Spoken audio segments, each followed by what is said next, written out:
What next? ಈಗ ಜನ ಎಲ್ಲ ನನ್ನ ಗೌರಿನೇ ಅಂತ ಇದ್ದಾರೆ, ಬಟ್ ಅದಕ್ಕಿಂತ ಬೇರೆ ಇದೆಯಲ್ವಾ ನನ್ನ ಲೈಫಲ್ಲಿ. ಆದರೆ ನಾನು ಯಾವಾಗ ಬೇರೆಯವ್ರನ್ನ ನೋಡೋಕ್ಕೆ ಶುರು ಮಾಡೋದ್ನೋ, ನಾನು ಕಲಿದೇ ಇರೋದು ಇಲ್ಲಿ ಮಾಡೋಕ್ಕೆ ಸಾಕಷ್ಟಿದೆಯಲ್ಲ ಅಂತ.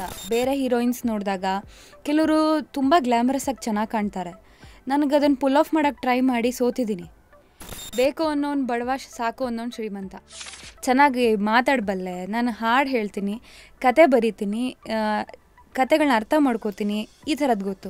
ತೆಲುಗುನಲ್ಲಿ ಪುಸ್ತಕ ಬಿಡುಗಡೆ ಆದರೆ 500 ಕಾಪಿ ಹೋದರೆ ವಾವ್ ಅಂತೆ. ನನ್ನ ಕತೆ ಡಬ್ಬಿ 20,000 ಕಾಪಿ ಹೋಗಿದೆ. ಅಂದರೆ ಇಲ್ಲಿರೋ ಜನ ಎಷ್ಟು ರ್ಯಾಷನಲ್ ಮತ್ತು ಇಂಟೆಲೆಕ್ಚುಯಲ್ ಕನ್ನಡದವರು ಅಂತ.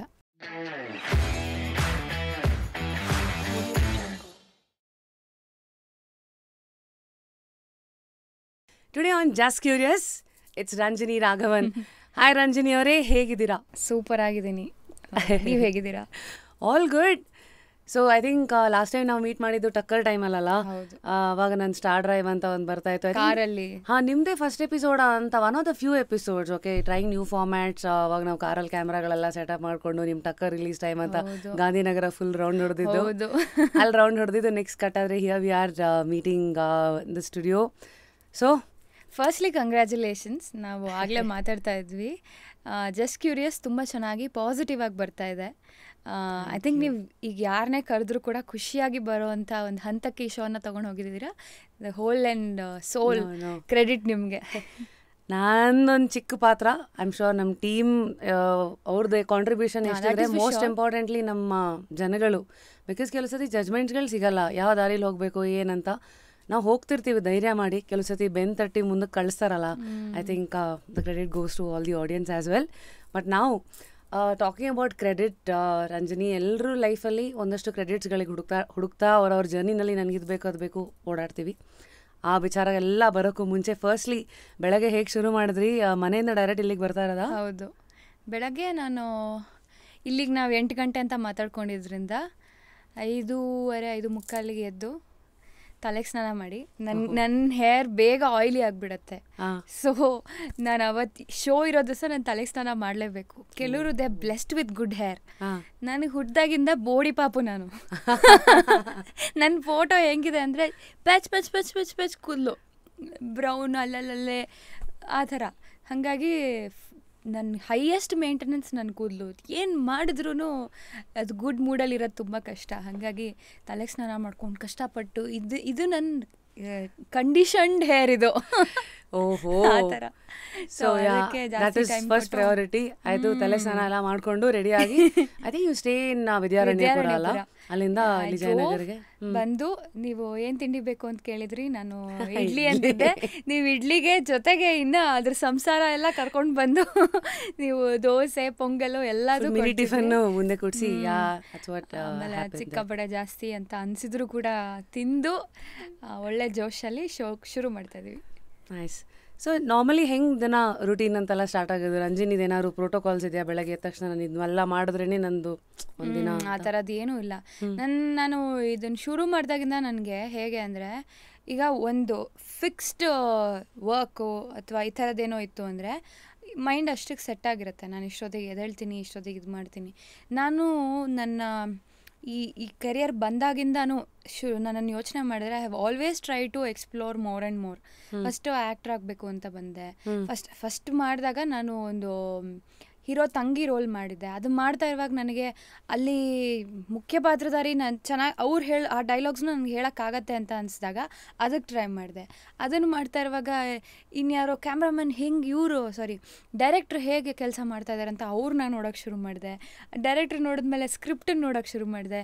ಹಾಗಾಗಿ ನನ್ನ ಯೋಚನೆಗಳು ಬದಲಾಗ್ತಾ ನನಗೆ ಫಿಕ್ಸ್ಡು ಅಂತ ಏನೂ ಉಳ್ಕೊಳ್ಳೇ ಇಲ್ಲ. ಸೊ ನಾನು ವ್ಯಕ್ತಿಗತ ಹೇಗೆ ನಮ್ಮ ಶೋ ಜಸ್ಟ್ ಕ್ಯೂರಿಯಸ್ ಇದೆಯೋ, ನೀವು ಒಂಥರ you always very curious curious about my own life and abilities. ನನಗೆ ಏನೇನು ಮಾಡೋಕ್ಕೆ ಸಾಧ್ಯ ಆಗುತ್ತೆ ನೋಡೋಣ, ಆ ಥರ. ನನಗೀಗ ಫಿಕ್ಸ್ ಆಗೋಕ್ಕೆ ಇಷ್ಟ ಇಲ್ಲ. ಈಗ ಇದು ಗೊತ್ತು ನನಗೆ, ನಾನು ಇವತ್ತು ಏನು ಮಾಡ್ತೀನಿ ಅಂತ ನನಗೆ ಗೊತ್ತಿದ್ರೆ ನನಗೆ ಸಖತ್ ಬೋರ್ ಹೊಡಿಯುತ್ತೆ. ಇದು ನಾನು ಮಾಡಿದ್ದೀನಲ್ಲ ಇದನ್ನ ಮತ್ತೆ ಮಾಡಬೇಕಲ್ಲ, ಅದು ನನಗೆ ಗೊತ್ತಿಲ್ಲ ಇವತ್ತು ನಲ್ಲಿ ಏನೋ ಹುಟ್ಟತ್ತೆ ಅಲ್ಲಿ ಅಂತ ಅಂದಾಗ, ಅಥವಾ ಭಯ ಆದಾಗ ಒಂಥರ ಒಂದು ವಲ್ನರಬಿಲಿಟಿ ಸ್ಟೇಟೋ ಅಥವಾ ಅದು ನನಗೆ ಸಖತ್ ಖುಷಿ ಕೊಡೋ ಅಂಥ ವಿಷಯ. ಇಂಗ್ಲೀಷಲ್ಲಿ ಒಂದು ಮಾತಿದೆ, comfort zone is your enemy ಅಂತ. ಸೊ ಲುಕ್ಸ್ ಲೈಕ್ ಚಾಚು ತಪ್ಪದೆ ಅದನ್ನು ಎಲ್ಲೋ ಒಂದು ಕಡೆ ನಿಮಗೆ ಗೊತ್ತಿಲ್ಲದೆ ಒಂದು ಪಾಲಿಸ್ತಾ ಇದ್ದೀರಾ ಇರ್ಬೋದು. ಅಂದರೆ ಅಟ್ಲೀಸ್ಟ್ ಸೀರಿಯಲ್ಗಳು ಸಕ್ಸಸ್ಫುಲ್ ಆದಾಗ ಒಂದು ಕಂಫರ್ಟ್ ಝೋನ್ ಬಂದ್ಬಿಡತ್ತೆ. ಇಲ್ಲ ಚೆನ್ನಾಗಾಗ್ತಾ ಇದೆ, ಅಟ್ಲೀಸ್ಟ್ ತಿಂಗ್ಳಿಗೆ ಇಷ್ಟು ದುಡ್ಡು ಬರುತ್ತೆ, ಜನ ನಿನ್ನ ಇಷ್ಟಪಡ್ತಿದ್ದಾರೆ, ಈಗ ಇನ್ನೇನೋ ಕಮಿಟ್ ಮಾಡ್ಕೋಬೋದು, ಅದಿದ್ದೇನೇನೋ ಕಮಿಟ್ಮೆಂಟ್ ಮಾಡ್ಕೋಬೋದು ಅಂತ ಒಂದು ಸಣ್ಣ ಕಂಫರ್ಟ್ ಝೋನ್ ಬರುತ್ತೆ. ಅಷ್ಟರೊಳಗೆ ಲೈಫ್ ತೋರಿಸ್ಬಿಟ್ಟಿರುತ್ತೆ, ಇಲ್ಲಿ ನೋಡಿ ಇದಕ್ಕಿಂತ ಇನ್ನೂ ದೊಡ್ಡ ಶೋ ಬರ್ತಾಯಿದೆ ಅಲ್ಲಿ, ಇನ್ನೂ ನೆಕ್ಸ್ಟ್ ಯಾರೋ ಬರ್ತಿದ್ದಾರಲ್ಲಿ, ನೀನು ಏನು ಮಾಡ್ತಿದ್ಯಾ, ಇದಕ್ಕೆ ಕಲ್ತ್ಕೊಂಬಿಟ್ಟು ಇದೊಂದೇ ಪಾತ್ರಕ್ಕೆ ನನಗೆ ಬರೋದು ಅಂತ ಕೂತ್ಕೋತೀಯ, ಡೂ ಸಮಥಿಂಗ್ ಎಲ್ಸ್, ಏನೋ try to explore something else ಅಂತ ನನ್ನ ಮನಸ್ಸು ಹೇಳೋಕ್ಕೆ ಶುರು ಮಾಡುತ್ತೆ. Have you heard of the saying happiness is simple, success is painful ಅಂತ ಒಂದು ಮಾತು ಬರುತ್ತೆ. ಅಂದರೆ ಏನೋ ಖುಷಿಯಾಗಿರೋನಿಗೆ ಒಂದು ಗುಡಿಸಲು ಕೆಳಗೆ ಕೂತ್ಕೊಂಡ್ರು ನನ್ನ ಲೈಫ್ ಸಕ್ಕತ್ತಾಗಿದೆ ಅಂತ.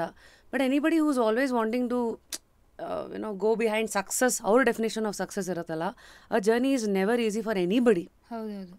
ಸೊ ನಿಮ್ಮ thoughts as Ranjini, because we all seen you Kannadathi ಅಂದ ತಕ್ಷಣವೇ ಇವತ್ತು ಕರ್ನಾಟಕದ ಎಲ್ಲ ಹೆಣ್ಮಕ್ಳ ರೆಪ್ರೆಸೆಂಟೇಷನ್ ನೀವು.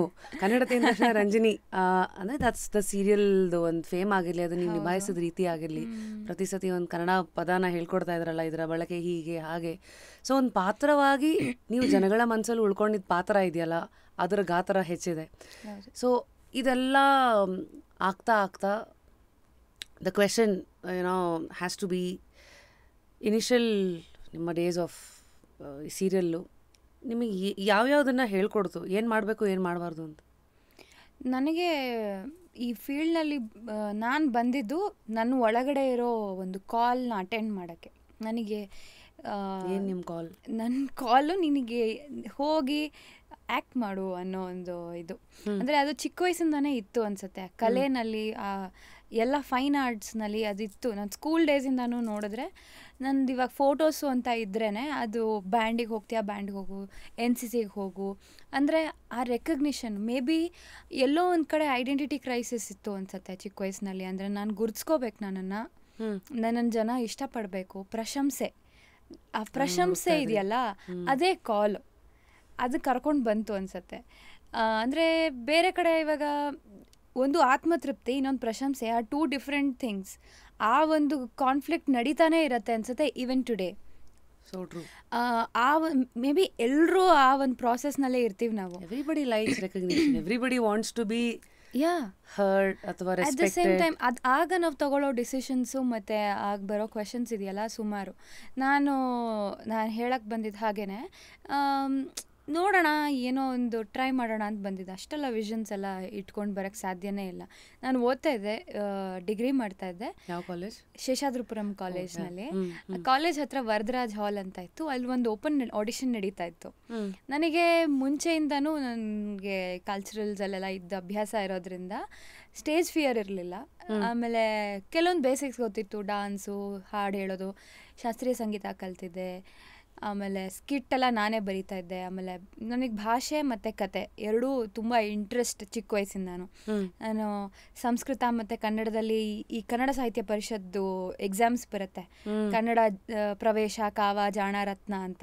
ಅದೆಲ್ಲ ನಾನು ಪ್ರೈಮರಿ ಸ್ಕೂಲಲ್ಲೇ ತಗೊಳ್ತಾ ಇದ್ದೆ. I was that kid. ಅಂದರೆ ನಾನು ಫಸ್ಟ್ ಬೆಂಚರ್, ಯಾವ ಕ್ವೆಶನ್ ಯಾರು ಕೇಳೋದು, ನಾನು ಕ್ವೆಶನ್ಗೆ ಉತ್ತರ ಕೊಡಬೇಕು, ನಾನು ಹೋಗಿ ಅಲ್ಲಿ ಪಾರ್ಟಿಸಿಪೇಟ್ ಮಾಡಬೇಕು, ಗೆಲ್ಲಬೇಕು. ಎಸ್, ಅದಕ್ಕೆ ಎಷ್ಟೊಂದು ಸಲ ಆ ಒಂದು ಜರ್ನಿಲಿ ದಡ್ಡತನೂ ಇರಬಹುದು.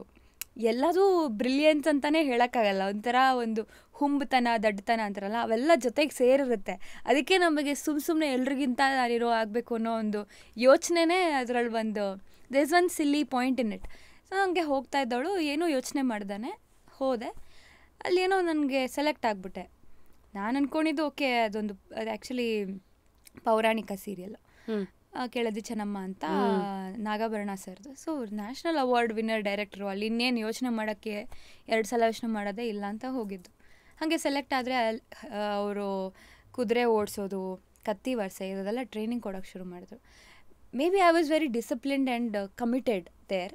ನಂಗೆ ಬೇರೆ ಪ್ರೊಡಕ್ಷನ್ ಹೌಸಿಂದ ಕಾಲ್ಸ್ ಬರೋಕ್ಕೆ ಶುರುವಾಯ್ತು. ಅದು ಯಾರೋ ಕಾಂಟ್ಯಾಕ್ಟ್ ಮಾಡೋರು, ಸೀರಿಯಲ್ ಮಾಡ್ತೀರಾ, ಅದು ಮಾಡ್ತೀರಾ, ಅದು ಸರಿಯಾಗಿ ಆಗಲಿಲ್ಲ. ಅದು ಬೇರೆ ಸೀರಿಯಲ್ ಬಂತು.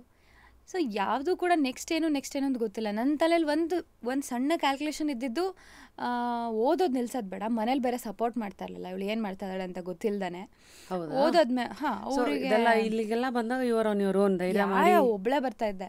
ಅಂದರೆ ನಮ್ಮ ಬೆಂಗಳೂರಲ್ಲೇ ಇದ್ದಿದ್ದರಿಂದ BMTC ಓಡಾಡ್ತಾ ಇದ್ದಿದ್ದರಿಂದ ನನ್ನ ಹತ್ರ ಪಾಸ್ ಇರ್ತಾಯಿತ್ತು, bus pass, school bus pass, ಕಾಲೇಜ್ಗೆ ಹೋಗೋ bus pass. Vidyaranyapura to Majestic ಇದ್ದರೆ ಅಲ್ಲಿಂದ ಇನ್ನು ಹೋಗೋ ಜಾಗಕ್ಕೆ ಟಿಕೆಟ್ ತೊಗೊಂಡು ಹೋಗೋದು. ಒಟ್ಟು ಲೇಟಾಗಿ ಬಂದರೆ ಬೈಸ್ಕೊಳ್ಳೋದು ಅದೆಲ್ಲ ಇರ್ತಾಯಿತ್ತು. ನನಗೆ ಅದೆಲ್ಲ ತಟ್ಟದೇ ಇಲ್ಲ ಅನ್ನೋ ಲೆವೆಲ್ಗೆ ಹೋಗು. ನಂಗೆ ತುಂಬ ಇಷ್ಟ ಆಗ್ತಾಯಿತ್ತು, ನನಗೇನೋ ಒಂದು ತೃಪ್ತಿ ಸಿಗ್ತಾಯಿತ್ತು, ಈಗೇನೋ ಮಾಡ್ತಾ ಇದ್ದೀನಿ ನಾನು ಅಂತ. ನಾನು ಶೇಷಾದ್ರಿಪುರಂ ಕಾಲೇಜ್ ಸೇರ್ಕೊಂಡಿದ್ದಕ್ಕೆ ಕಾರಣನೂ ಕೂಡ ನನ್ನ ಸೆಕೆಂಡ್ PUC ನಂಗೆ 92% ತೊಗೊಂಡಿದ್ದೀನಿ. ನಾನು ಫಸ್ಟು ಮೌಂಟ್ ಕಾರ್ಮಲ್ ಸೇರ್ಕೊಳ್ತೀನಿ ಅಂತ ಹೋದವಳು, ಆ ಕಾಲೇಜ್ ಮುಗಿಸಿ ಅದೇನೋ ಎಕ್ಸ್ಟ್ರಾ ಕೋರ್ಸ್ ಎಲ್ಲ ಸೇರಿ 4:15 ಮುಗಿಯುತ್ತೆ ಅಂದರು. ಇಲ್ಲಿಗೆ ಹೋದ್ರೆ ಮತ್ತೆ ಮನೆಗೆ ಹೋಗೋಷ್ಟೊಳಗೆ 6 ಗಂಟೆ ಆಗೋಗುತ್ತೆ, ಇನ್ನೇನೂ ಮಾಡೋಕ್ಕಾಗಲ್ಲ. ಶೇಷಾದ್ರಿಪುರಂ ಆದರೆ 11:45, 12 ಗಂಟೆಗೆ ಮುಗ್ದೋಗುತ್ತೆ, ಇನ್ನು ಅರ್ಧ ದಿನ ಇರುತ್ತೆ, ನನಗೇನು ಬೇಕೋ ಅದು ಮಾಡ್ಬೋದು. Wake up to fresh ideas. Repose.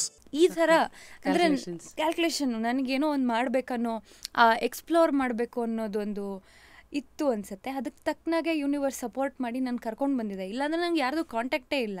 ನಮ್ಮ ಕಾಲೇಜ್ ಹತ್ರ ಆಡಿಷನ್ ನಡೆದಿಲ್ಲ ಅಂತಂದರೆ ನಾನು ಎಲ್ಲೂ ಇವತ್ತು ಅಲ್ಲ ಹೋಗ್ತಿದ್ದೆ ಅಂತ ನಂಗೆ ಅನ್ಸಲ್ಲ. ನನಗೆ MBA ಮಾಡಿದ್ದೀನಿ HR ಅಲ್ಲಿ. ಸೊ ಆ ಥರ ಏನೋ ಮಾಡಬೇಕು, ಗೊತ್ತಿಲ್ಲ ಇನ್ನೇನು ಆಗ್ತಿದ್ದೋ ಏನೋ, ಅಟ್ಲೀಸ್ಟ್ ಒಂದು ನನಗೋಸ್ಕರ ದುಡಿಬೇಕು ಅನ್ನೋದಿತ್ತು ನನಗೆ. ಹೀಗೆ ಸೊ ಹಿಂಗೆಲ್ಲ ಮಾಡ್ಕೊಂಡು ಬಂದೆ. ಸೀರಿಯಲಲ್ಲಿ ಫಸ್ಟೆಲ್ಲ ಕಂಫರ್ಟಬಲ್ ಆಗಿರ್ತಾ ಇತ್ತು ನನಗಿದು ನಾನು ಮಾಡಬಲ್ಲೆ ಅಂತ. ಆದರೆ ನಾನು ಯಾವಾಗ ಬೇರೆಯವ್ರನ್ನ ನೋಡೋಕ್ಕೆ ಶುರು ಮಾಡೋದ್ನೋ, ನಾನು ಕಲಿದೇ ಇರೋದು ಇಲ್ಲಿ ಮಾಡೋಕ್ಕೆ ಸಾಕಷ್ಟಿದೆಯಲ್ಲ ಅಂತ. ಅಂದರೆ ಬೇರೆಯವ್ರು ಅಂದರೆ ಯಾರು? ಬೇರೆ ಹೀರೋಯಿನ್ಸ್ಗಳನ್ನ ಅಥವಾ ಇದು ಪುಟ್ಗೌರಿ ಮದುವೆ ಬರೋಕ್ಕೂ ಮುಂಚೆ, ಅದಾದಮೇಲೆ ಇಲ್ಲ, ನಾನು ಸೀರಿಯಲ್ ಆದಮೇಲೆ ನನಗೆ ಪುಟ್ಗೌರಿ ಮದುವೆಗೆ ಆಫರ್ ಬಂತು. ನಾನು ಏನು ಮಾಡಿದೆ, ನಾನು ಆಕಾಶದೀಪ ಅಂತ ನನ್ನ ಸೀರಿಯಲ್ ಫಸ್ಟ್ ಮಾಡಿದ್ದು ನಾನು. ಅದರಲ್ಲಿ ತಂಗಿ ರೋಲ್ ಮಾಡ್ತಾ ಇರುವಾಗಲೇ ನಂಗೆ ಅನ್ನಿಸ್ತಾ ಇತ್ತು, ನನಗೆ ತುಂಬ ಕಮ್ಮಿ ಡೈಲಾಗ್ಸ್ ಇರ್ತಾಯಿತ್ತು. ನಾನು ಹೀಗೆ ನೋಡ್ತಾ ಇದ್ದೆ. ನಾನು ನೋಡಿದಾಗ ನನಗೆ ಇಷ್ಟು ನನಗೆ ಪ್ಯಾರಾಗ್ರಾಫ್ ಅಷ್ಟು ಡೈಲಾಗ್ ಕೊಟ್ಟರು ನನಗೆ ಹೇಳಬಲ್ಲೆ, ನನಗದು ಬರುತ್ತಲ್ಲ, ನಾನು ಮಾಡಬೇಕಲ್ಲ ಅಂತ. ಸೊ ಅಲ್ಲಿ ರೋಲು ಫೇಮು ಅವೆಲ್ಲ ಅಲ್ಲ, ನನಗೆ ಎಬಿಲಿಟಿ ಇದೆ, ನನಗೆ ಮೇನ್ ರೋಲ್ ಮಾಡೋ ಅಷ್ಟು ಎಬಿಲಿಟಿ ಇದೆ ನನಗೆ. ಅದನ್ನು ನಾನು ತೊಗೊಂಡ್ರೆ ಹೋಗ್ಬೇಕು ನೆಕ್ಸ್ಟು. ಇಲ್ಲಾಂತಂದರೆ ಇದು ಉಪಯೋಗ ಇಲ್ಲ ಸೈಡಲ್ಲಿ ನಿಂತ್ಕೊಂಡು ಕಮ್ಮಿ ಡೈಲಾಗ್ಸ್ ಹೇಳೋದು. ನನಗೆ I am much capable of doing bigger things ಅಂತ ಆ ಥರ ಅನಿಸಿದ್ದು ನನಗೆ. One is self belief.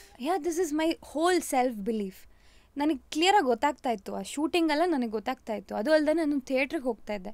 ಆ ಇಡೀ ನಾಟಕದ ಒಂದು ಹುಲಿ ಹಿಡಿದ ಕಡಸು ಅಂತ ಇದೆ, ಒಂದು ಏನಿಲ್ಲ ಅಂದರೆ ಒಂದು 60-70 ಪೇಜ್ ಡೈಲಾಗ್ಗಳದು. ಅದನ್ನು ನಾನು ಒನ್ ಟೇಕಲ್ಲಿ ಸ್ಟೇಜ್ ಮೇಲೆ ಮಾಡ್ತಿದ್ದೀನಿ ಅಂತಂದಮೇಲೆ ನನಗೆ ಖಂಡಿತ ನಾನು ಈ ಒಂದೊಂದು ಲೈನ್ ಹೇಳ್ತೀನಿ, ಹೌದು ಅಕ್ಕ, ಇಲ್ಲ ಅಕ್ಕ, ಫಿಟ್ಟಿಂಗ್ ಇಡೋದೇನೋ ಮಾಡ್ತೀನಿ, ಇದಕ್ಕಿಂತ ನನಗೆ ಬೆಟರ್ ಮಾಡೋಕ್ಕೆ ಗೊತ್ತಿದೆ, ಸಿಕ್ಕಿದ್ರೆ ಅದನ್ನು ಮಾಡ್ತೀನಿ, ಇಲ್ಲ ವಾಪಸ್ಸು ಓದೋದು ಅಥವಾ ನನ್ನನ್ನು ಚಾಲೆಂಜ್ ಮಾಡೋ ಕೆಲಸ ಮಾಡ್ತೀನಿ ಅಂತ ಅಂದ್ಕೊಂಡು ನನಗೆ ಆ ಸೀರಿಯಲ್ ಮಾಡುವಾಗ ಬಂದಿದ್ದ ಬೇರೆ ರೋಲ್ಸ್ಗಳನ್ನ ತೊಗೊಂಡಿಲ್ಲ ನಾನು. ಬಟ್ ಐ ಥಿಂಕ್ ಒಂದು ಜೀ ಕನ್ನಡದಲ್ಲಿ CID ಕರ್ನಾಟಕ ಅಂತನೂ ಯಾವುದೋ ಒಂದು ಬಂತಿತ್ತು. ಅದರಲ್ಲಿ ಒಂದು ಎಪಿಸೋಡ್ಗೆ ಫುಲ್ ಫ್ಲೆಜ್ಡ್ ಹೀರೋಯಿನ್ ಕ್ಯಾರೆಕ್ಟರ್, ಅದು ಅಂದರೆ ಏನೋ ವಿಕ್ಟಿಮ್ ಕ್ಯಾರೆಕ್ಟರು. ಅದರಲ್ಲಿ ನನಗೆ ಒಂದು ಸ್ವಲ್ಪ ಸ್ಕೋಪ್ ಸಿಕ್ತು. ಅದು ನನ್ನ ಅಂಡರ್ಸ್ಟ್ಯಾಂಡಿಂಗ್ ಪ್ರಕಾರ ಅದನ್ನು ನೋಡಿದ್ಮೇಲೆ ನನಗೆ ಮೇನ್ ರೋಲ್ ಆಫರ್ ಬರೋಕ್ಕೆ ಶುರು ಆಯಿತು. ಅದನ್ನು ನೋಡಿದ ತಕ್ಷಣ ನನಗೆ, ಯಾಕಂದರೆ 2-3 ಸೀರಿಯಲ್ಗೆ ಅವತ್ತೇ ನನಗೆ ಒಂದು ವಾರದಲ್ಲಿ ನನಗೆ ಆಫರ್ ಬಂದಿದ್ದು ಪುಟ್ಗೌರಿ ಮದುವೆ, ಐ ಥಿಂಕ್ ಚಿಟ್ಟೆ ಹೆಜ್ಜೆ ಅಂತ ಒಂದು ಸೀರಿಯಲ್ಲು, ರಾಜ್ಕುಮಾರಿ ಅಂತ ಶ್ರುತಿ ನಾಯ್ಡು ಅವ್ರ ಪ್ರೊಡಕ್ಷನಲ್ಲಿ ಒಂದು ಸೀರಿಯಲ್ಗೆ ಕಾಲ್ ಮಾಡಿ ಕರೆದ್ರು. ಆವಾಗ ನನಗೆ ಒಂದು ಕಾನ್ಫಿಡೆನ್ಸ್ ಬಂತು, ನನ್ನನ್ನು ಇಮಿಡಿಯೇಟಾಗಿ ಜನ ಇವಳಿಗೆ ಮೇನ್ ರೋಲ್ ಮಾಡೋಷ್ಟು ಇದೆ ಅಂತ ಅವ್ರಿಗೆ ಇದು ಮಾಡ್ತಿದ್ದಾರೆ ಅಂತ. ಸೊ ಪುಟ್ಗೌರಿ ಮದುವೆಗೆ ಇಮಿಡಿಯೇಟ್ ಕಾಸ್ಟಿಂಗ್ ಬೇಕಿದ್ದರಿಂದ ಅದು ಆಗೋಯ್ತು. ಅದಾದಮೇಲೆ ನನಗೆ ಕಂಫರ್ಟ್ ಝೋನ್ ಬಂದುಬಿಡ್ತೆ ಆ್ಯಕ್ಚುಲಿ. ಅಂದರೆ ಒಂದು ಮೆಗಾ ಸೀರಿಯಲ್, ಹಿಟ್ ಸೀರಿಯಲಲ್ಲಿ ಮಾಡ್ತಾಯಿದ್ದೀನಿ, ಅದು ಸಣ್ಣ ಪುಟ್ಟ ಆಕ್ಸೆಪ್ಟೆನ್ಸು ಅದು ಇದೆಲ್ಲ ಕಲಿಯೋದೆಲ್ಲ ಇರುತ್ತೆ, ಅದನ್ನು ಬೇಗ ಕಲ್ತ್ಕೊಂಡ್ಬಿಟ್ಟೆ. But what next? ಈಗ ಜನ ಎಲ್ಲ ನನ್ನ ಗೌರಿನೇ ಅಂತ ಇದ್ದಾರೆ, ಬಟ್ ಅದಕ್ಕಿಂತ ಬೇರೆ ಇದೆಯಲ್ವಾ ನನ್ನ ಲೈಫಲ್ಲಿ. ನಾನು ಚಿಕ್ಕ ವಯಸ್ಸಿಂದನೂ ನಾನು ಬೇರೆ ಏನೇನೋ ಮಾಡ್ಕೊಂಡು ಬಂದಿರೋಳು, ಬರೀ ಅಳು ಮುಂಜಿ ಗೌರಿ ಅಂತ ಕರೆದ್ಬಿಟ್ರೆ ಅಲ್ಲಿಗೆ ನಾನು ಲಿಮಿಟ್ ಆದಂಗೆ ಆಗೋಯ್ತಲ್ಲ. ಹೌದು ಅಂತ ನನ್ನ ಮನಸ್ಸೊಳಗಡೆ ಇತ್ತು. ನಾನು ಅದಕ್ಕೆ ಸೀರಿಯಲಲ್ಲಿ ಡೈರೆಕ್ಷನ್ ಹೆಂಗೆ ಮಾಡ್ತಾರೆ ಆ ಒಂದು ಸ್ಪೇಸಲ್ಲಿ, ಇವಾಗ ತಿಂಗಳಲ್ಲಿ 15-20 ದಿನ ನೀವು ಒಂದೇ ಸೆಟ್ಟಿಗೆ ಹೋಗ್ತೀಯಾ, ಒಂದೇ ಜನಗಳ ಜೊತೆಗೆ ಇರ್ತೀಯಾ ಅಂತಂದರೆ ನಿಂಗೆ ಕಮ್ಮಿ. ಅದ್ರ ಮೇಲೆ ನಾನು ಕಾಲೇಜ್ ಬೇರೆ ಹೋಗ್ತಾ ಇದ್ದೆ, ನಾನು MBA ಮಾಡ್ತಾಯಿದ್ದೆ ಆವಾಗ. ಇಷ್ಟೇ ಆಗೋಗಿತ್ತು. ಆದರೆ ಇನ್ನೇನೋ ಹುಡುಕ್ತಾ ಇದ್ದೆ ನಾನು. ಆ ಹುಡುಕಾಟದಲ್ಲಿ ಸಿಕ್ಕಿದ್ದೇನೆ ಈ writing, which was there inside ಅನಿಸುತ್ತೆ. ಕತೆಗಳು, ಬರವಣಿಗೆ, ಭಾಷೆ. ನನ್ನ ಚಿಕ್ಕ ವಯಸ್ಸಲ್ಲಿ ನನ್ನ ಸ್ಕೂಲಲ್ಲಿ ಕನ್ನಡ ನೋಟ್ಸ್ ನಾನೇ ಮಾಡ್ತಾಯಿದ್ದೆ. ನಮ್ಮ ಟೀಚರಿಗೆ ನಾನೇ ಮಾಡ್ಕೊಡ್ತಾಯಿದ್ದೆ ನೋಟ್ಸು. ಆ ಥರ ನನ್ನ ಬುಕ್ನ ಜನ ಬೆಸ್ಟ್ ಫ್ರೆಂಡ್ ಅಥವಾ ಫಸ್ಟ್ ಪಟ್ಟ ಶಿಷ್ಯ ಥರ. ಸೊ ನನಗೆ ಅದು ಕಲಿಕೆ ಗ್ರಾಸ್ಪಿಂಗ್ ಇತ್ತು ಅಂತ ಕಾಣುತ್ತೆ. ಡೈರೆಕ್ಷನ್ ಮಾಡ್ತೀನಿ, ಅಲ್ಲೇ ಸೆಟ್ಟಲ್ಲೇ ಏನೇನು ಮಾಡೋಕ್ಕಾಗುತ್ತೋ ಅದನ್ನು ಮಾಡ್ತೀನಿ. ಆಡಿಷನ್ ಬಂತು ಅಂತಂದರೆ ನಾನೇ ಆಡಿಷನ್ಗೆ ಡೈಲಾಗ್ ಬರ್ಕೊಡ್ತೀನಿ ಅಂತೆಲ್ಲ ನಾನು ಮುಂದೆ ಹೋಗ್ತಾ ಇದ್ದೆ. ಅದು ಹುಚ್ಚು ಅನ್ಸ್ಬೋದಿತ್ತೇನೋ ಆ ಟೈಮಲ್ಲಿ. ಬ್ಯೂಟಿ ಇಸ್ ದ್ಯಾಟ್ ನೀವು ಒಂದು ಆಪರ್ಚುನಿಟಿ ನೋಡಿದ್ರೆ 4 ರೋಡ್ ಓಪನ್ ನೀವೇ ಮಾಡ್ಕೋತಾ ಇದ್ರಿ ಅನ್ಸುತ್ತೆ. ಓಕೆ, ನಾನು ಸ್ಕ್ರಿಪ್ಟಿಂಗು ಮಾಡ್ಬೋದು, ನಾನು ಡೈರೆಕ್ಷನ್ಗೂ ಹೋಗ್ಬೋದು, ನಾನು ಪಾತ್ರನೂ ಪ್ಲೇ ಮಾಡ್ಬೋದು. I think that's a brilliant quality to have, so that ಇಷ್ಟು ಎಲ್ಲ ಸಕಲ ಕಲಾ ವಲ್ಲಭ ಥರ ಎಲ್ಲ ಯಾವುದೋ ಒಂದು ಆಗತ್ತೆ ಅನ್ನೋ ಥರ. And also you become stronger ಅಲ್ವಾ, ಎಲ್ಲಾನು ಬರುತ್ತೆ ಈಗ ಅಂತಂದರೆ. And will be ready to accept the next step. ಇಲ್ಲಿ ನಾನು ಆರಾಮಾಗಿ ಹಿಂಗೆ ಕೂತ್ಬಿಟ್ರೆ ನೆಕ್ಸ್ಟ್ ಯಾರೋ ಕರೆದಾಗ ಎದಳಕ್ಕೆ ಆಗಲ್ಲ. ಅಂಟ್ಕೊಂಡ್ಬಿಟ್ಟಿರ್ತೀವಿ ಇಲ್ಲಿ. ಇಲ್ಲ, ನಾನು ಟೇಬಲ್ ತುದಿಲ್ ಕೂತಿದ್ದೀನಿ, ಯಾರು ಕರೆದ್ರೂ ಬರ್ತೀನಿ ಅನ್ನಂಗೆ ರೆಡಿ ಇದ್ರೆ I think will be more dynamic and versatile. So true. ಹಂಗಿದ್ರೆ ಯಾವ ಕುರ್ಚಿ ಶುಡ್ ಆಲ್ವೇಸ್ ಬಿ ಒಂದು ಮುಳ್ಳಿನ ಕುರ್ಚಿನೇ ಅದು. ಹೌದು, ಕೂತು ತುಂಬಾ ದಿವಸ ಆಗೋಯ್ತಲ್ಲ ಕೂತು, ನೆಕ್ಸ್ಟ್ ಏನು ಹಿಂಗೆ ಕೂತ್ಬಿಟ್ರೆ ನೋಡಿ, ಹಿಂಗೆ ಕೂತ್ಬಿಟ್ರೆ ಎದ್ದು ಬರಕ್ಕೆ ಮನ್ಸಾಗಲ್ಲ. ಯಾವುದೇ ಜಾಗದಲ್ಲೂ ಹಂಗೆ ಕೂತ್ಕೊಂಡು ಬಿಡಬಾರ್ದು.